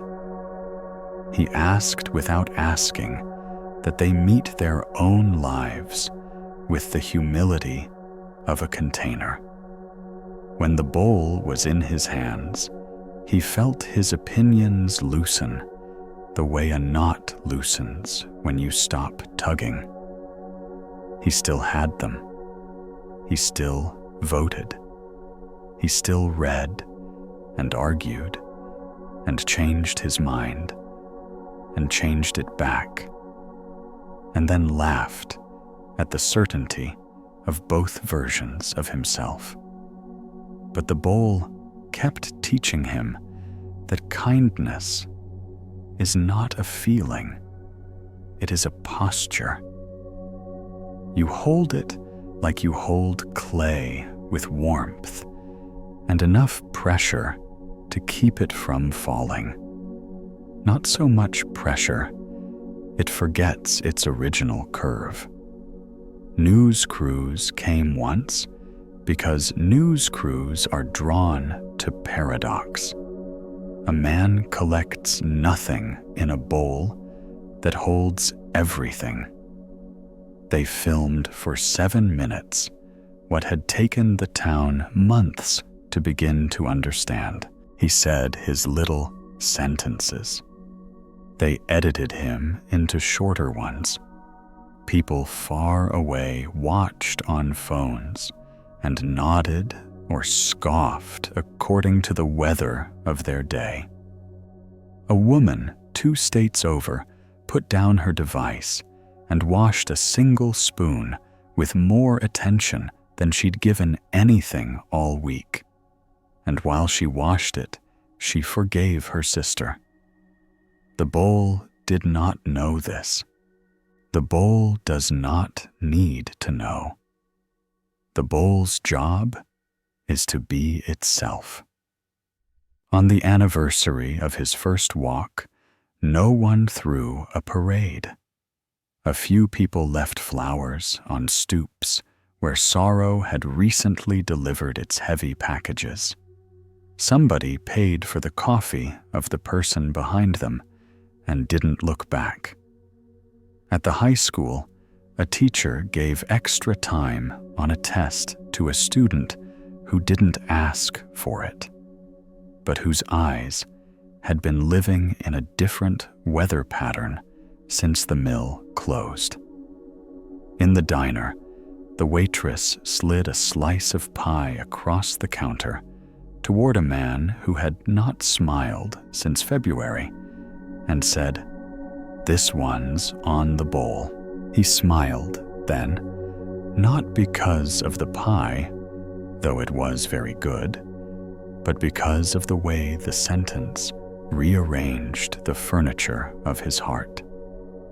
There were, of course, days when the bowl felt like an absurdity, a quaint object in a loud world. Sirens still taught their grim lessons. Headlines still shouted. A boy still got hurt in a way that made the town want to stand between him and the very air. On those days, the walker set the bowl down and let his own breath visit it. He remembered that emptiness is not hollow, it is potential. He remembered the potter's fingerprint, that faint swirl near the rim, evidence that the human hand had dared to shape something that would spend its life receiving. He remembered that the opposite of despair is not hope, but attention. Hope is a beautiful visitor. Attention is the house you keep. So hope has somewhere to sleep. The day he left, because leaving is one of the ways love proves it wasn't ownership. The town did not clutch. He did not announce his departure. The bull did not blow a trumpet. He walked the routes he had walked 100 times, and 100 more, letting the soles of his shoes memorize them a final time. The baker put an extra loaf in his bag and patted the rim of the bowl as if it were a living thing.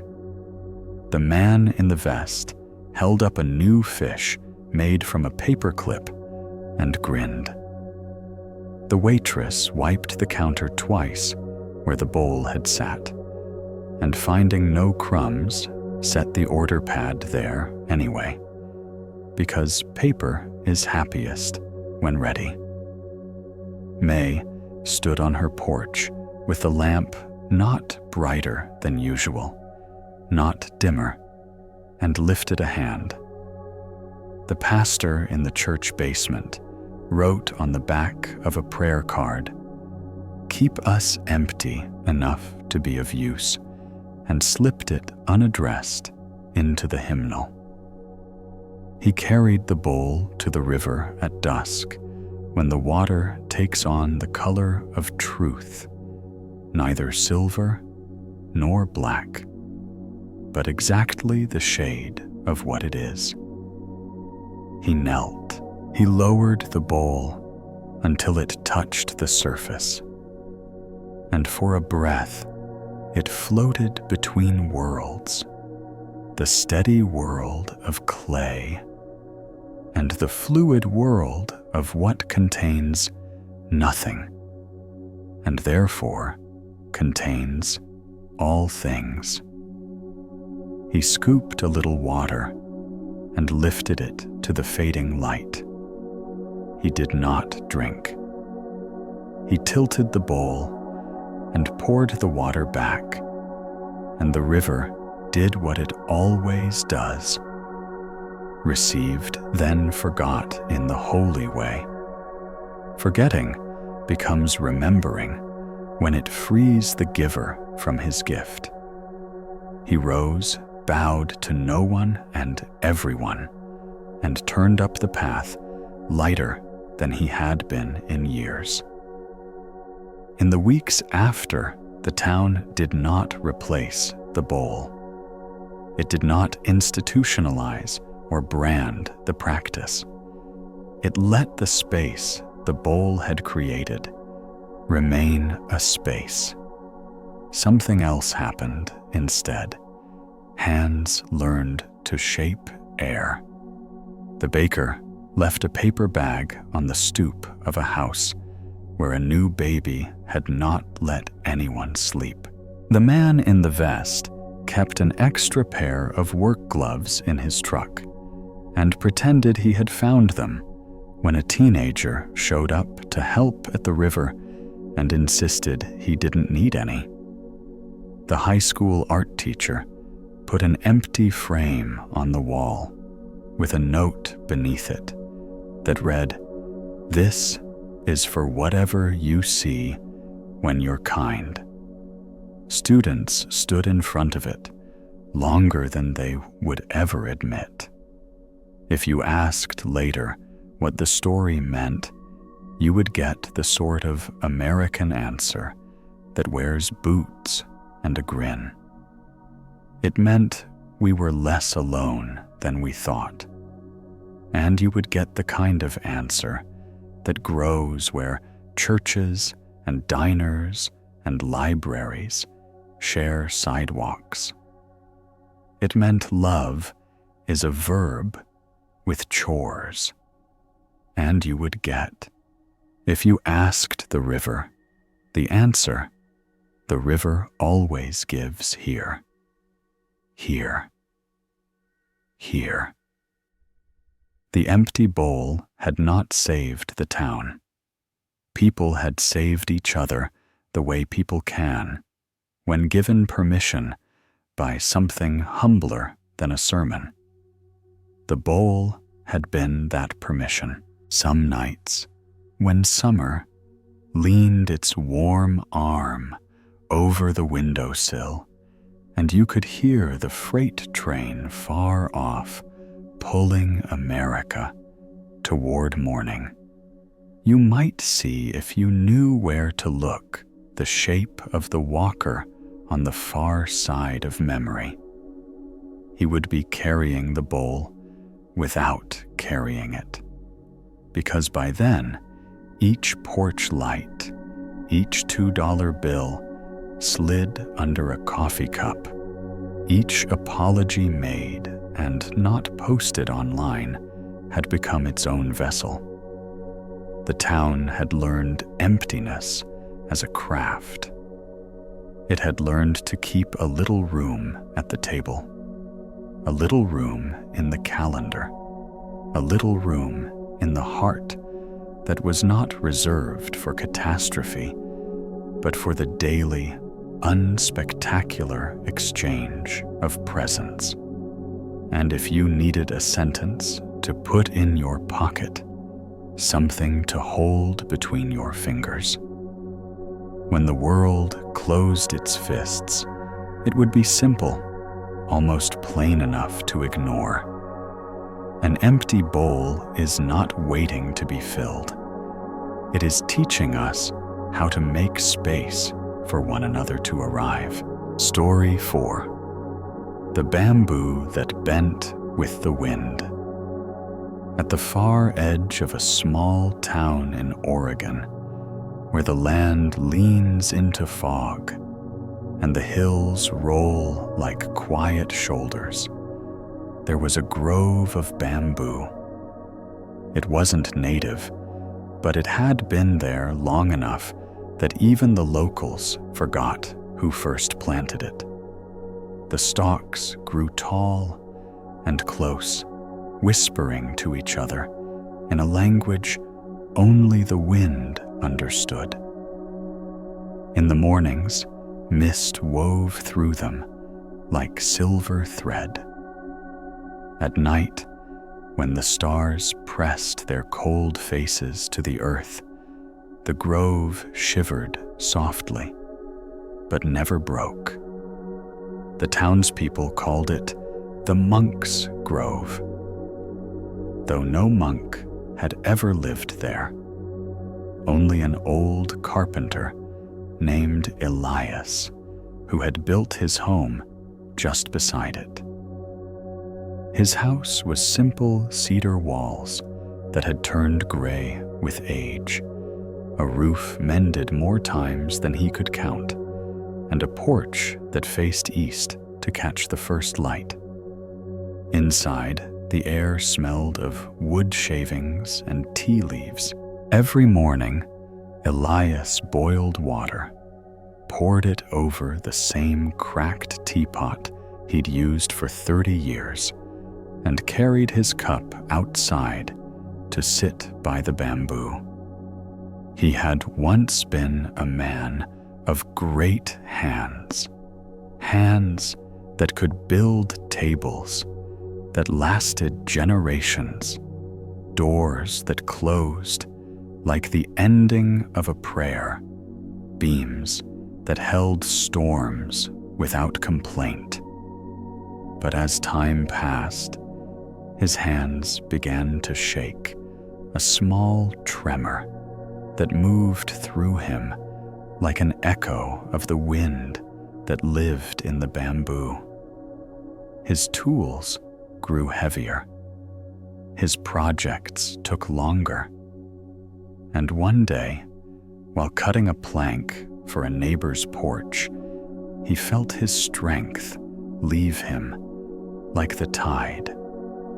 He set the saw down, looked at his hands, and whispered, "You've done enough." That night, Elias walked into the grove. The wind was restless, tugging at the bamboo, until each stalk bowed low and rose again, 1,000 small acts of surrender. He thought of the oak tree that had once stood by his house before a storm had split it down the middle. Proud, rigid, unwilling to bend. The bamboo, though, had lived through every storm. It did not fight. It did not resist. It danced. He sat there long after the wind calmed. The moon found a way through the canopy, painting him in pale light. He remembered something his father used to say: "The strong are not the ones who never fall. They are the ones who know how to bend without breaking." Elias smiled the words, fitting into him the way rain fits the earth. From that night on, the grove became his teacher.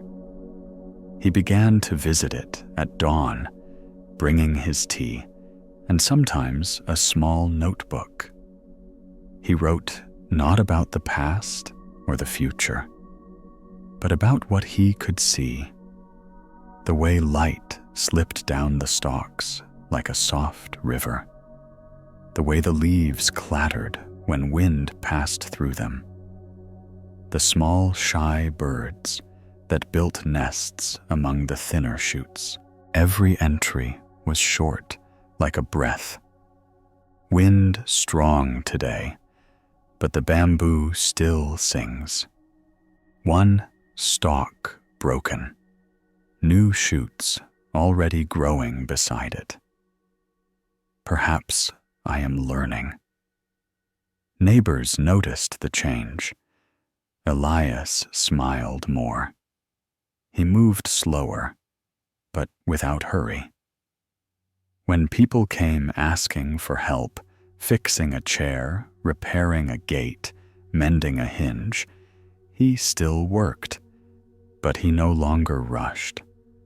He taught the children who watched him how to sand with patience, how to listen for the tone of true wood, how to stop when the work began to harden in their hands. "Wood knows," he would say, "when you're angry. So does the world." One summer, a young woman named Claire rented the small cabin beside his home. She was a writer, or trying to be one. Every morning, she set her laptop on the porch and stared at it like a locked door. Some days, she typed furiously, deleting more than she kept. Other days, she sat motionless, her fingers hovering above the keys like frightened birds. She noticed Elias each morning in his chair, by the grove still as stone, except for the steam from his cup. One afternoon, when the air was thick with heat, and she couldn't find a single sentence worth keeping, she wandered over and asked, "What do you see in them?" Elias opened one eye. "Who the bamboo?" she said. "You look at them like they're talking." He smiled. "They are." She laughed lightly. "And what do they say?" "That everything moves," he said. "Even the things we think are standing still." She looked at the grove. The bamboo swayed in slow unison, leaves, whispering stalks bending in rhythm. "They're beautiful," she said. "They're patient," Elias corrected. "That's rarer." After that day, she joined him often. At first, she talked too much, words spilling from her, like water from a tipped bucket, about her deadlines, her doubts, her dreams of leaving the small town for something louder. Elias listened, nodding, when needed offering silence, when words would have only gotten in the way.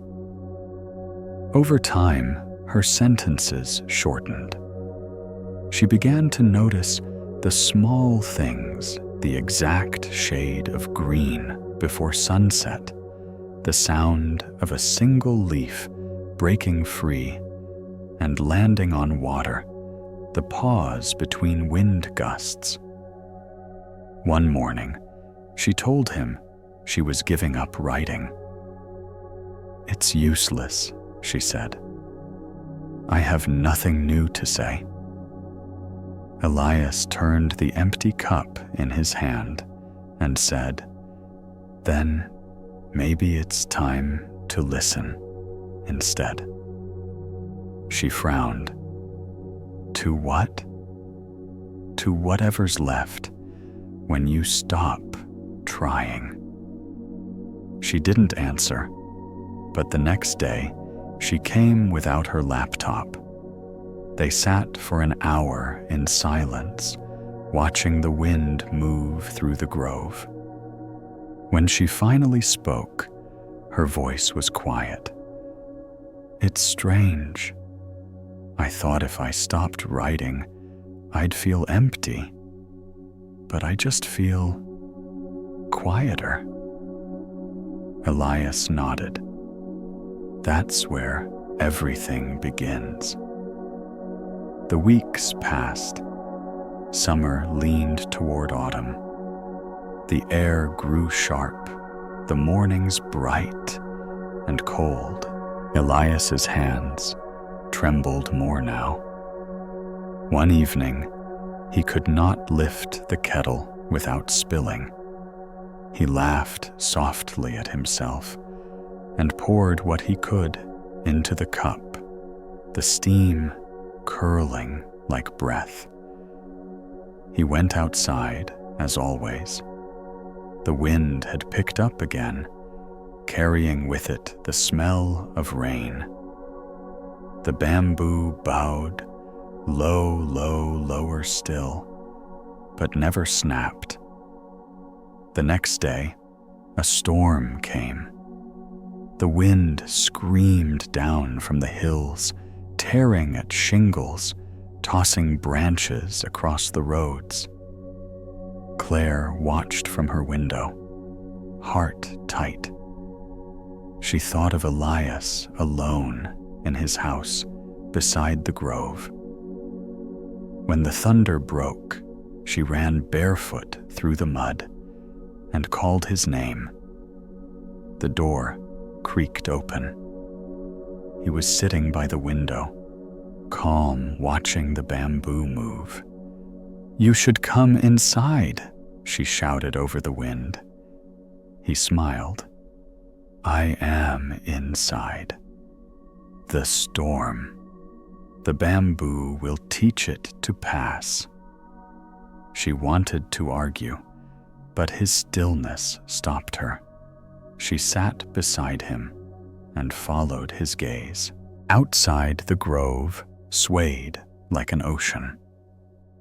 The wind howled, but the bamboo only bowed again and again, their thin bodies folding to the storm, their sound not of fear, but of acceptance.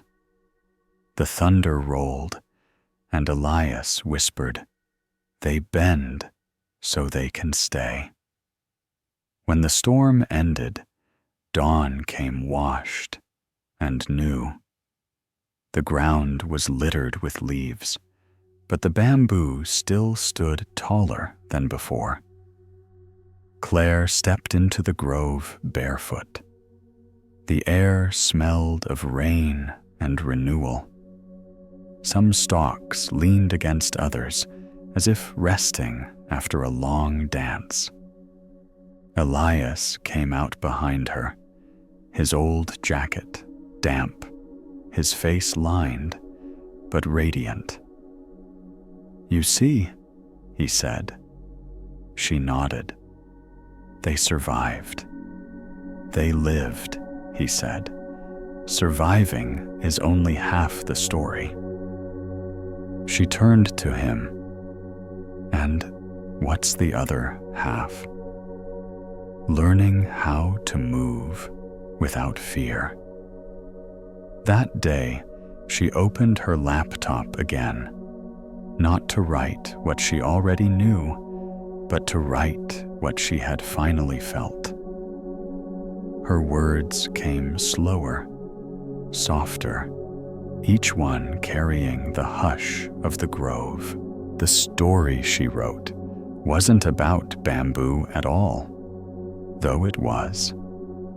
It was about the kind of strength that bends, the kind of love that stays quiet, the kind of peace that doesn't need applause.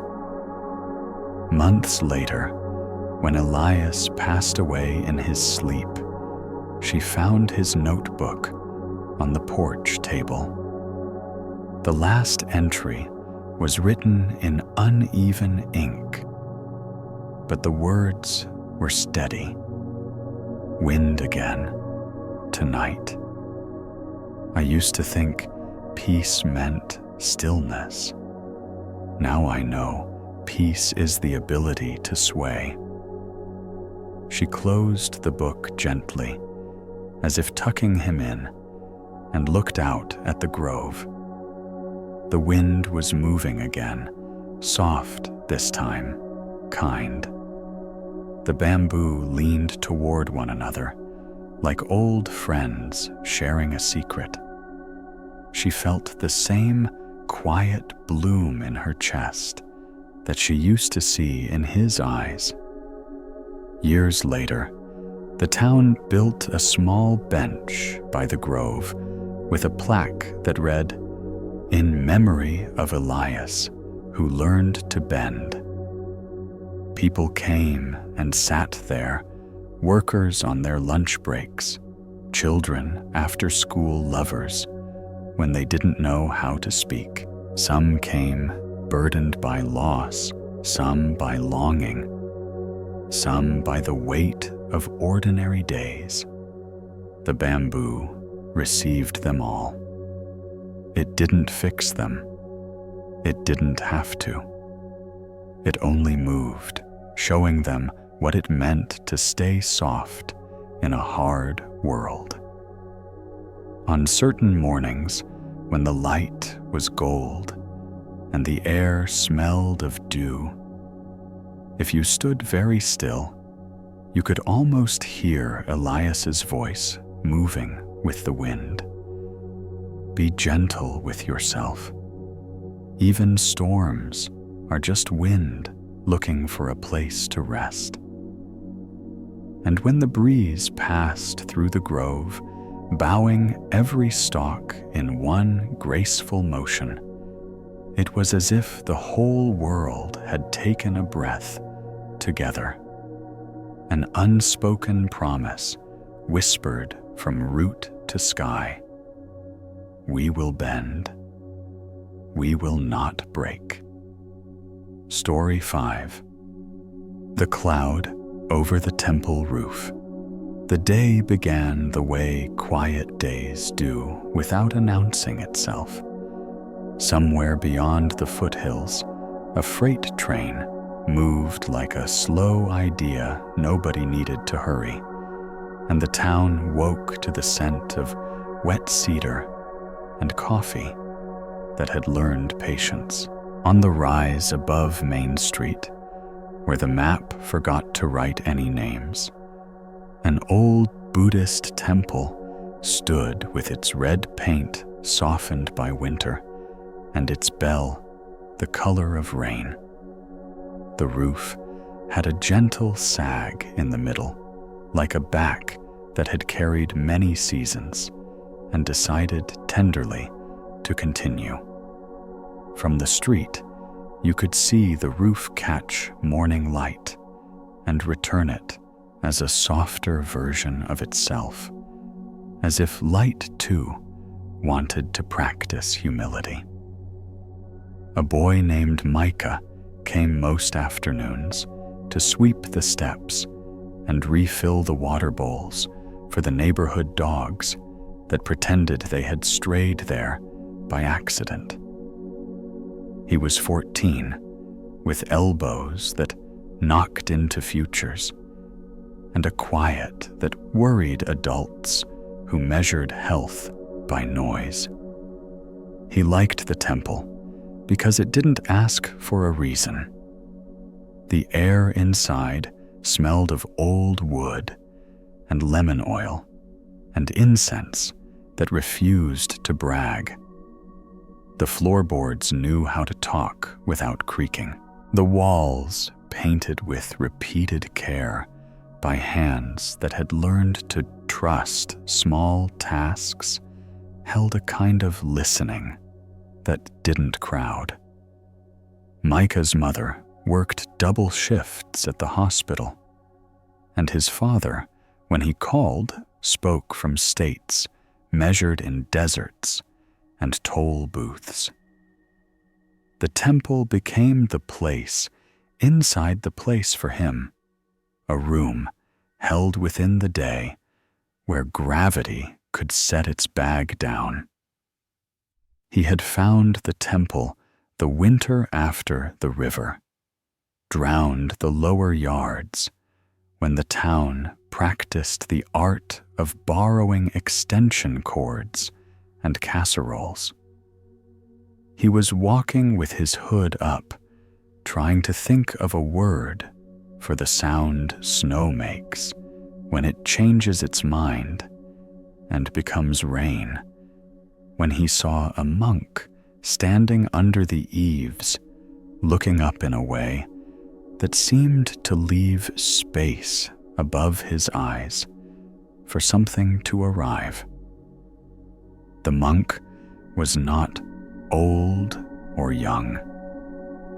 He had the face of someone who had remembered how to be both. He wore a knitted hat the color of fur and boots that had met their share of honest mud. "You're early," the monk said, as if Micah were expected. Micah shrugged a little. "I don't know when you open." The monk smiled. "We try not to close."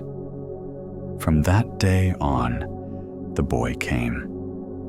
He emptied trash in the side yard, where bamboo wrote thin cursive on the air. He polished the brass bowl, whose sound could wash a thought until it shone.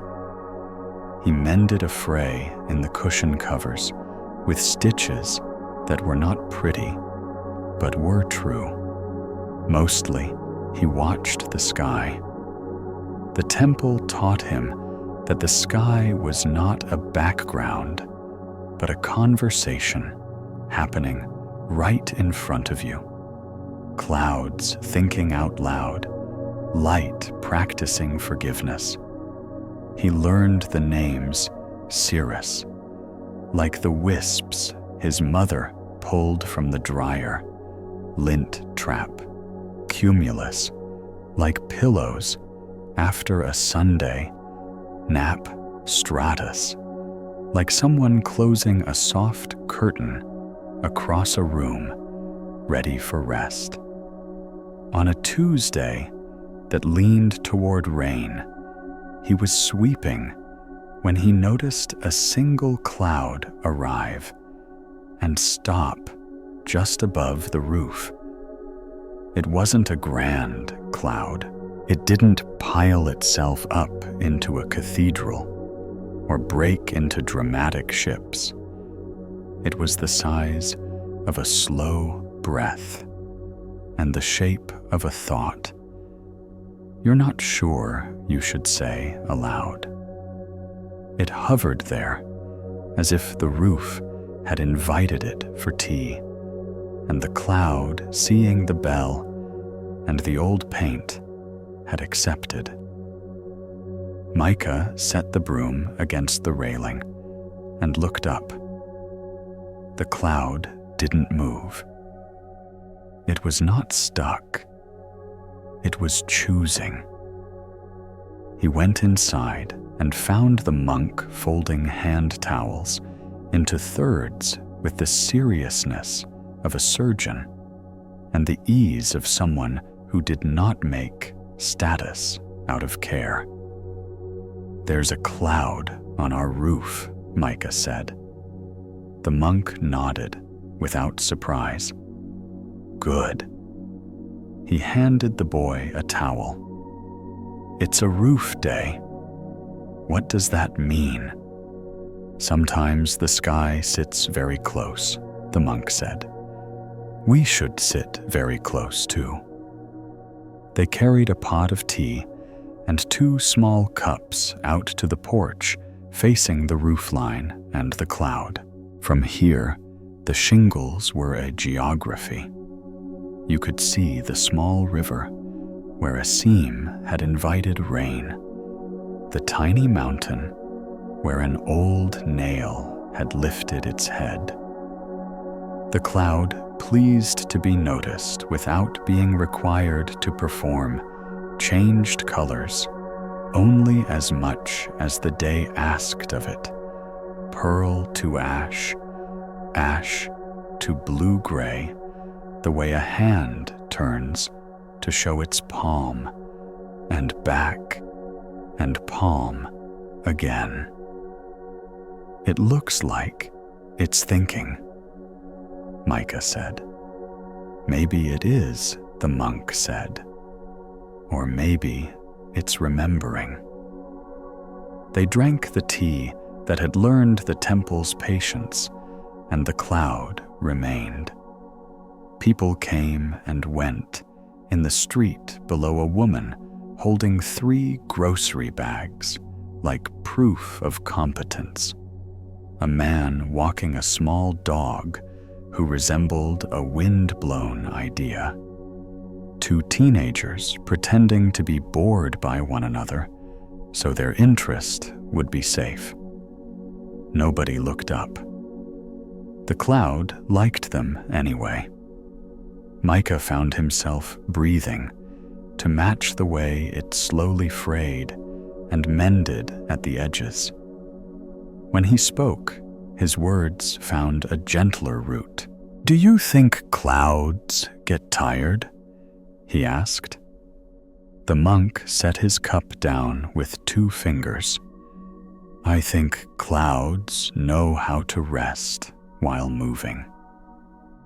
For the next week, the cloud returned most afternoons. Some days it arrived earlier, wearing sun on its sleeve. Some days it came late blue as the slip of paper that holds a ticket you do not wish to use. It never rained from that cloud. It simply kept the roof company.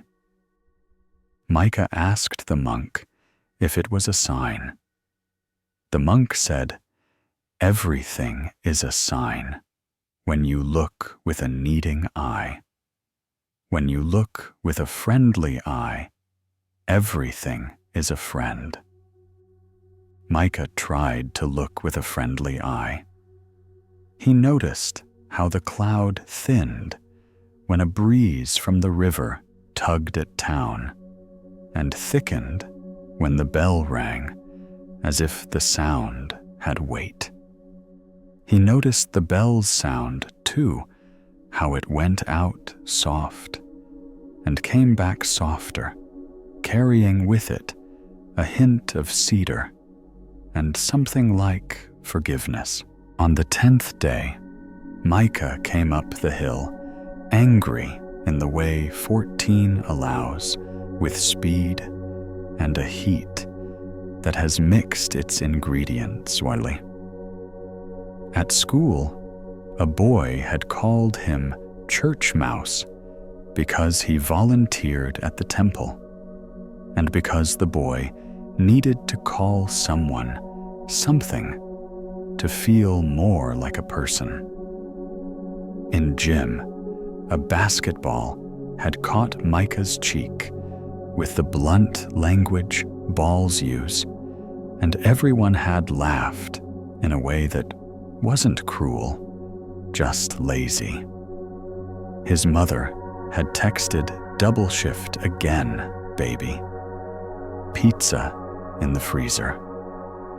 He hated that he was angry at pizza in the freezer.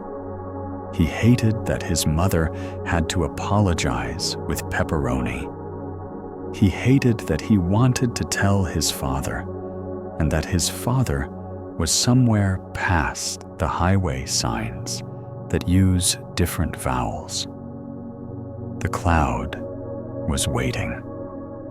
Micah set the broom down harder than necessary and sat on the top step, knees up, arms looped around them. The cloud did what clouds do when anger arrives. It offered shade without asking for thanks. The monk brought tea and did not speak the language of why. He sat down beside the boy and placed the cup in the small country between them. The steam rose like a kindness that knows the right size. "I don't want to be kind," Micah said, then winced at his own honesty. The monk nodded. "That's all right. I want to be right. That's all right too. I want it to stop hurting." The monk let silence do a little work. "That is the beginning of kindness," he said. "Inside." They sat until the boy's breath changed. He didn't mean to be weeping, but his eyes had their own plans. The tears were not a storm, not even a rain, more like the air when it closes its hand and opens it again. The cloud drifted an inch closer, if such a thing can be true. The monk said, "Do you know why the roof sags? Because no one fixed it. Because it learned to carry what it carries. It's not a failure. It's a memory." Micah wiped his cheek on the sleeve he was supposed to keep clean. "Is that what I'm going to be? Sagging?" The monk smiled. "If you're lucky." The cloud stayed long enough that day to see the first streetlight blink awake.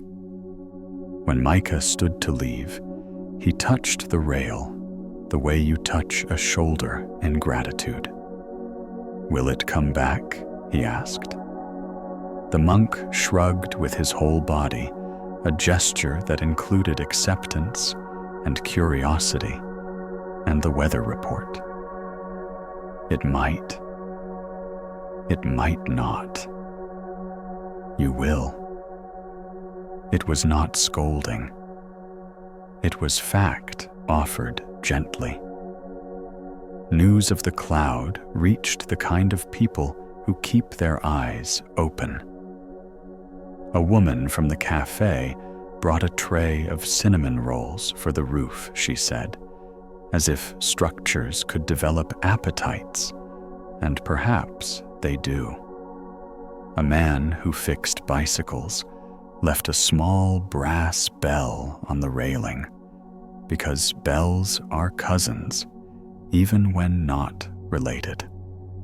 An elderly couple climbed the hill and sat with their hands folded like paper cranes, their silence so companionable, the cloud seemed to take notes. A child pointed up and yelled, "Pillow!" An accountant looked up and saw for the first time that week something that was not a column of numbers, but still held somehow the truth. When you attend to a thing long enough, it teaches you its verbs. The cloud's verbs were linger and dissolve and reappear and be. The roof's verbs were hold and welcome and remember. The town's verbs on good days were share and repair and laugh. The monk's verbs were pour and sweep and listen. Micah learned that his own verbs did not have to be endure and pretend. They could be breathe and notice. Some days he failed. The cloud did not keep score. There was a day, the kind that begins crisp and ends in a warning, when the cloud did not come. A hard, dark ceiling pulled itself over the hills, and the afternoon stepped into a coat it hadn't meant to wear. The first drops were big dramatic, the way rain likes to introduce itself in an American town that measures baseball in innings and pain in private. By evening, it was a downpour with ambition. Water found the river, as it always does, but not before practicing on roofs and shoulders and the backs of hands. Micah ran up the hill to check the gutters, a task the monk had taught him to love by calling it helping water find what it wants. The monk met him with a grin that had learned to be both shelter and window. You came. I knew you'd need another ladder. They moved along the edges, clearing leaf clots and pine needle braids, the rain soaking them in a kind of baptism neither had asked for, but both received. The roof's sag collected a small lake and let it go. The bell rope darkened like a braided river, discovering its own gravity. Inside the floor took their drips without complaint. The monk made tea and handed Micah a towel and said, "The cloud has cousins." They slept lightly in the temple, the monk on the cushion beneath the guardian painting, whose eyes had learned mercy. Micah on the bench by the library shelf, where the spines of books wore the fingerprints of many careful afternoons. The rain had the voice of a large animal, learning to trust its own body. In the darkest part of night, a sound woke them, a sound that wasn't thunder or wind or the drip prayer of eaves.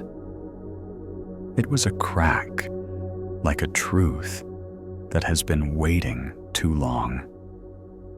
The roof sag deepened, then stopped. The monk stood and put his palm on the beam. "Hold," he whispered, not as a command, but as a thank you.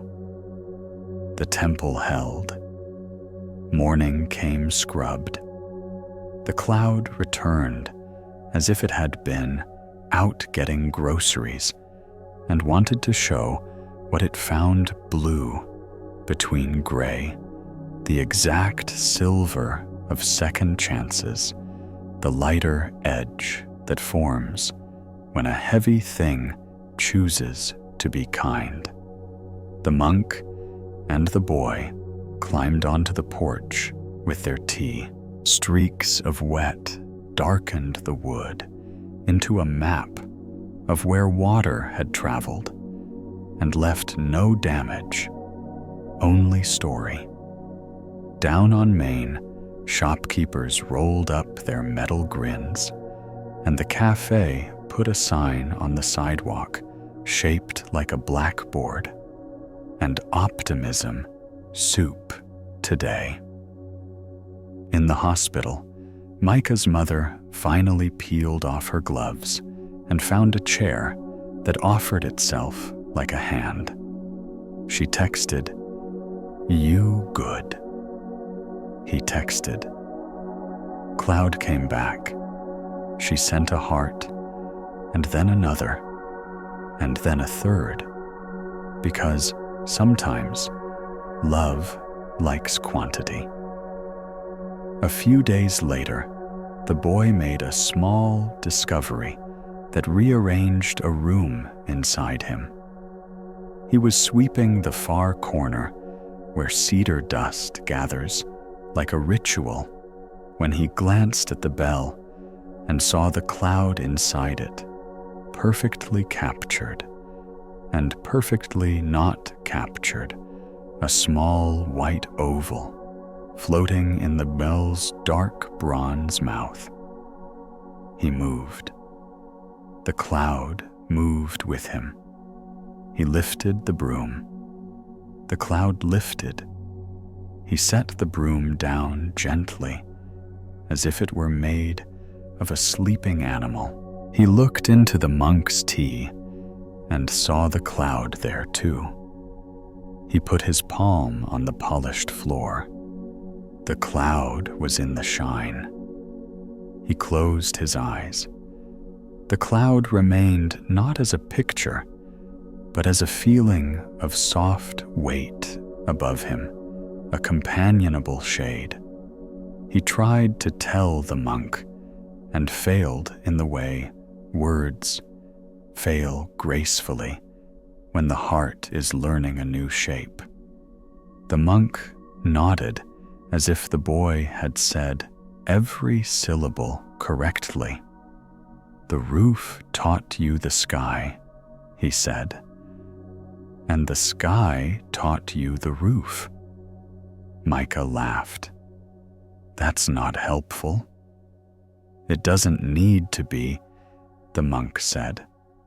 "It only needs to be true."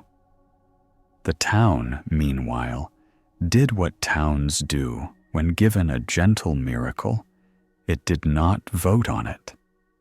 It simply included it in the way people crossed the street and held doors and decided at the last minute to leave a porch light on for an extra hour.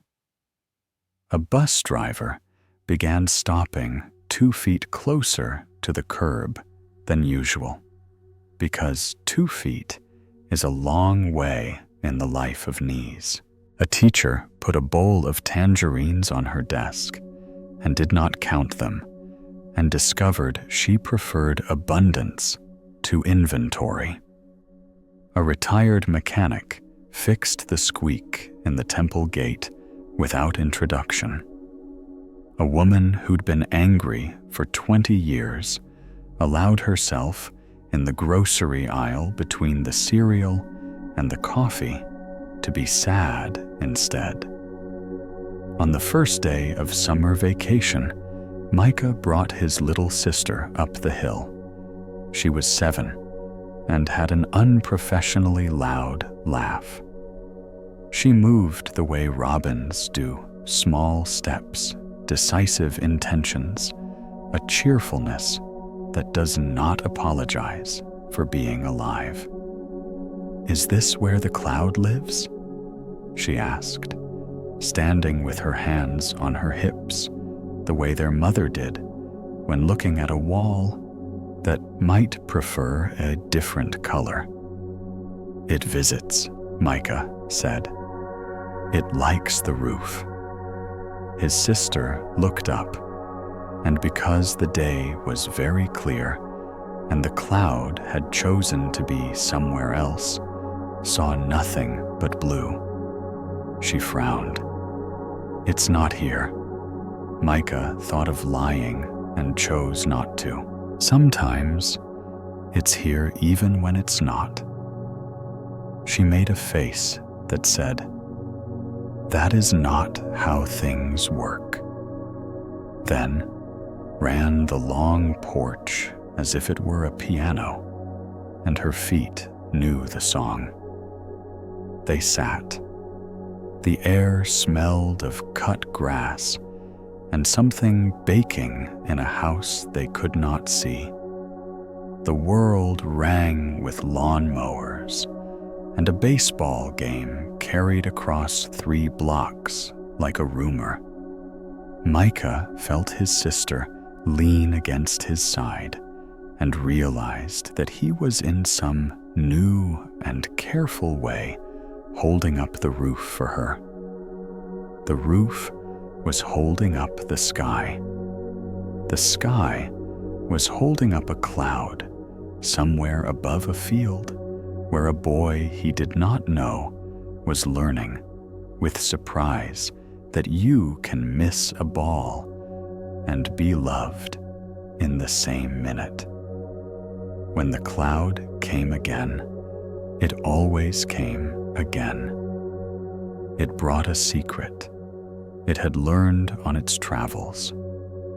It had watched a small town 3 states east fix a church with quilts and casseroles. It had watched a man at a bus stop give his seat to a woman whose feet had negotiated too many hours. It had watched a boy on a skateboard stop mid-flight to pick up a fallen grocery list and tuck it into a pocket, as if to say, "I see your life." Clouds keep unreasonable track of kindness. The cloud moved above the temple as if to say, "You are part of something you will never be able to measure." The roof expert in measurement accepted this without complaint. In late August, the monk said to Micah, "I will be gone for a while. Where to visit my teacher? Do teachers have teachers? The good ones do. What should I do while you're gone? Sweep. What else? Watch the roof." He said it the way you say, "Water the garden." He said it the way you say, "Breathe." Micah nodded, as if assigned a noble duty, and perhaps he was. The monk left before dawn with a small bag and a larger smile. The boy stood on the porch and watched the hill take the monk into itself, like a swallow accepts the evening. For 2 weeks, Micah came each afternoon. He swept the steps, ran his hand along the rail to learn which splinters were ambitions and which were memories. He rang the bell once, not for ceremony, but to make sure the sound could still find the corners of town that had begun to distrust echoes. He poured water in the bowls and nodded to the dogs. He sat and watched the roof. The cloud came when it came, and didn't when it didn't. The sky wore its simple shirts. The roof remembered its responsibilities. Micah's anger, which had once insisted on applause, began to prefer quiet rooms. He found that when someone called him church mouse, the phrase lost its power, as if it had fallen out of fashion while he wasn't looking. He found that when basketballs flew, he could laugh at their grammar without letting them rewrite his face. The monk returned on a day with heat that made screens hesitate and lemonade correct the afternoon. He set his small bag down and looked at the roof, at the boy, at the cloud.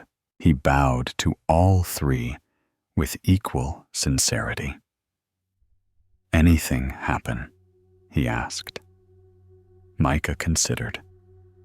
He wanted to tell everything. He chose to say, "It held." The monk breathed a laugh that had learned to be weather. "Very good," he said. "Very good." Years later, when Micah had grown into a man whose quiet was no longer mistaken for absence, the town would still tell the story of the cloud that sat over the temple roof and never rained. They would tell it in diners and on back porches and in the breaths between arguments. They would tell it not as a miracle, but as a recipe. Find a roof that has learned to carry. Find a cloud that prefers to keep company. Sit there with your tea and your grief and your hands that have done their best. Watch how staying can be a kind of moving. Watch how moving can be a way of staying.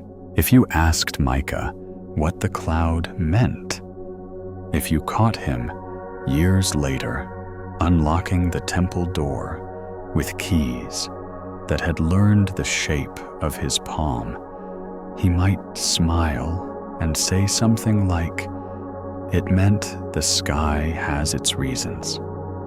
Or he might say, "It meant roofs are not failures when they sag. They are honest." Or he might put out 2 cups, pour tea, and invite you to sit until your breathing remembered itself. If you pressed him, if you were the kind of person who needed a single sentence to pin to your fridge with a magnet shaped like a pear, he would offer you the gentlest he had. Some things don't come to fix us. They come to sit with us until we remember we were never broken. And if on a day that begins without announcing itself, you walk up the hill and the sky looks plain as a shirt hung to dry, do not be disappointed. The cloud does not owe you a story. The roof does not owe you a lesson. Sit anyway, pour anyway, breathe anyway. In time, you may feel a soft weight above you, a shade that is not a shadow, a presence that makes no demands. You may look up and find nothing. You may look down and find your hands are steadier. You may hear the bell ring somewhere inside and realize it was never the cloud or the roof at all. It was the way you learned to stay gently, willingly, like a small house of bone that keeps its promises to breath and light and the ordinary work of being here.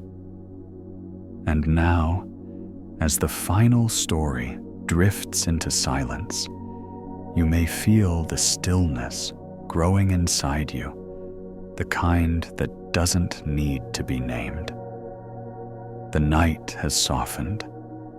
Even your thoughts are walking slower now.